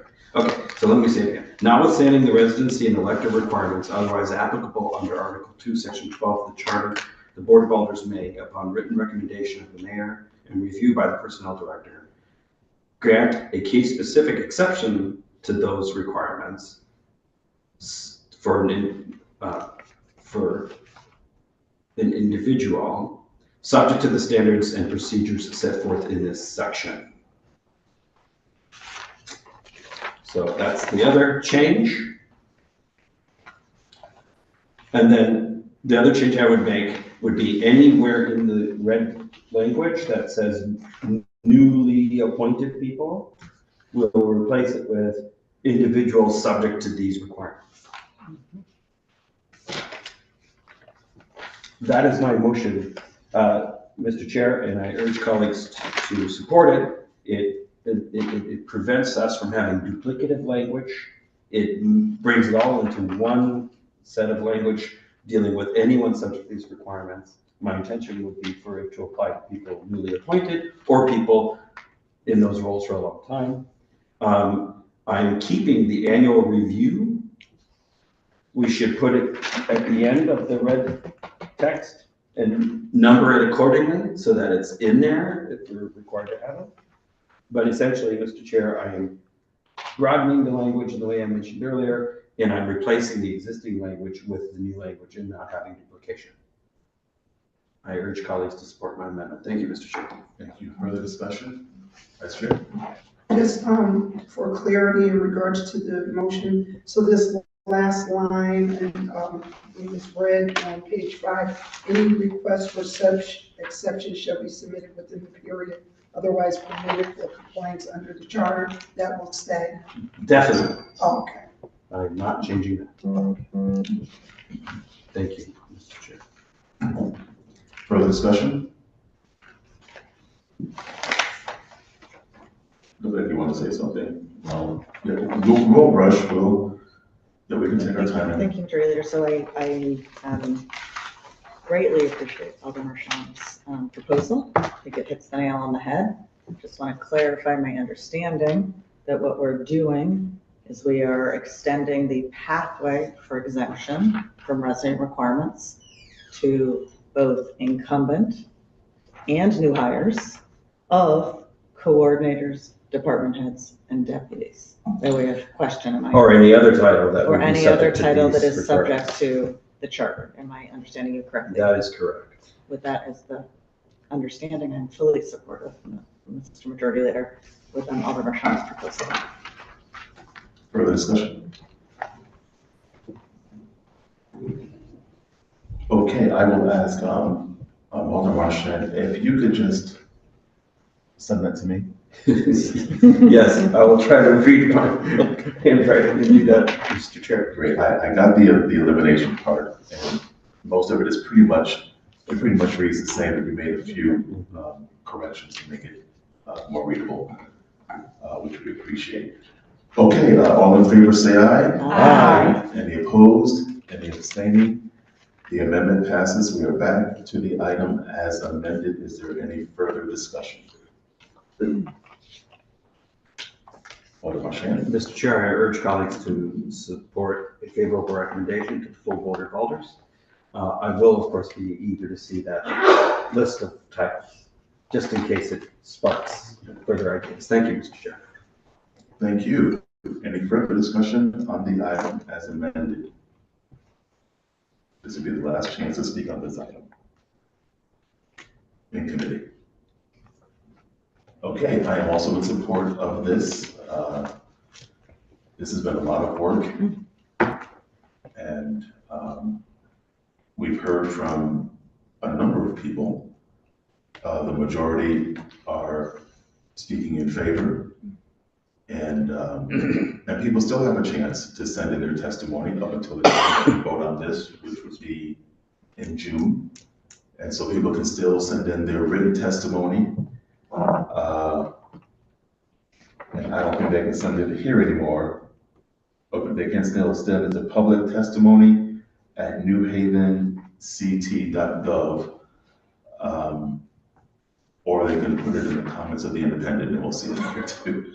But at any rate, we encourage our residents to still continue to be engaged and let us know what you think about this. And again,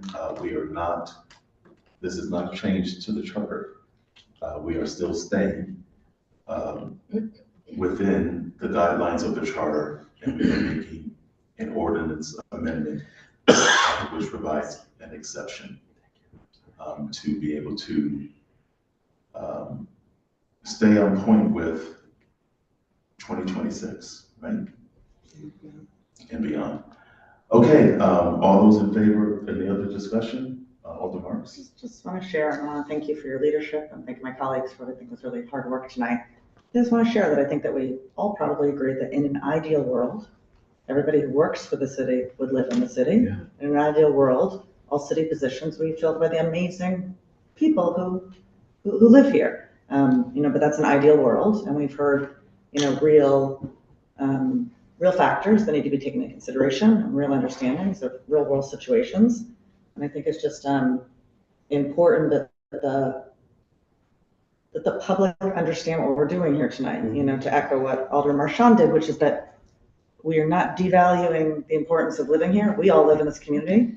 We think that's critical. We're not devaluing the people who live in the city and the necessity of looking to our own and having the proper recruitment process and the proper mentoring.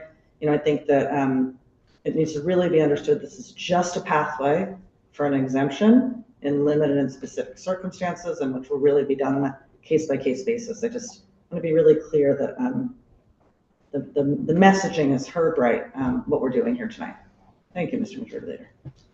Thank you, Alderman Marks. I'm going to just add one other comment, because I think that what you said is very, very important, that this is not automatic. Those that want the exception would have to apply for it. They would have to go through the process of personnel, it would have to go through the mayor's office, and then it would have to come to this body for the final vote. And that's very important. I am pro New Haven, as we all are. We want good jobs for New Haven residents. My family has a 100-year history in this city. And so I take this very serious. And we all do. And so, having said that, all in favor say aye. Aye. Any opposed? Any abstaining? The item passes and will be given a favorable recommendation with various amendments to the board. Is there another motion? Mr. Chair, I make a motion that we adjourn. Second. Have been moved and seconded. Does anyone want to discuss adjourning? Seeing none, we are adjourned. Thank you. Thank you. Oh, well, yeah, I guess we can vote on it. All those in favor say aye. Aye. Any opposed? Any abstaining? Okay, it passes. Okay, I understood that when you unanimous, with the census, when you unanimous. Wonderful. Should we turn this off? I don't know how to do this, Mr. Lucas, so I'll leave that to you. Yeah. Last time I pressed it, I erased it. Yeah. Was that it? Was it? I did it one time, and Don said I erased it, so. No, It was Mickey. Mickey said I erased it. Yeah, we might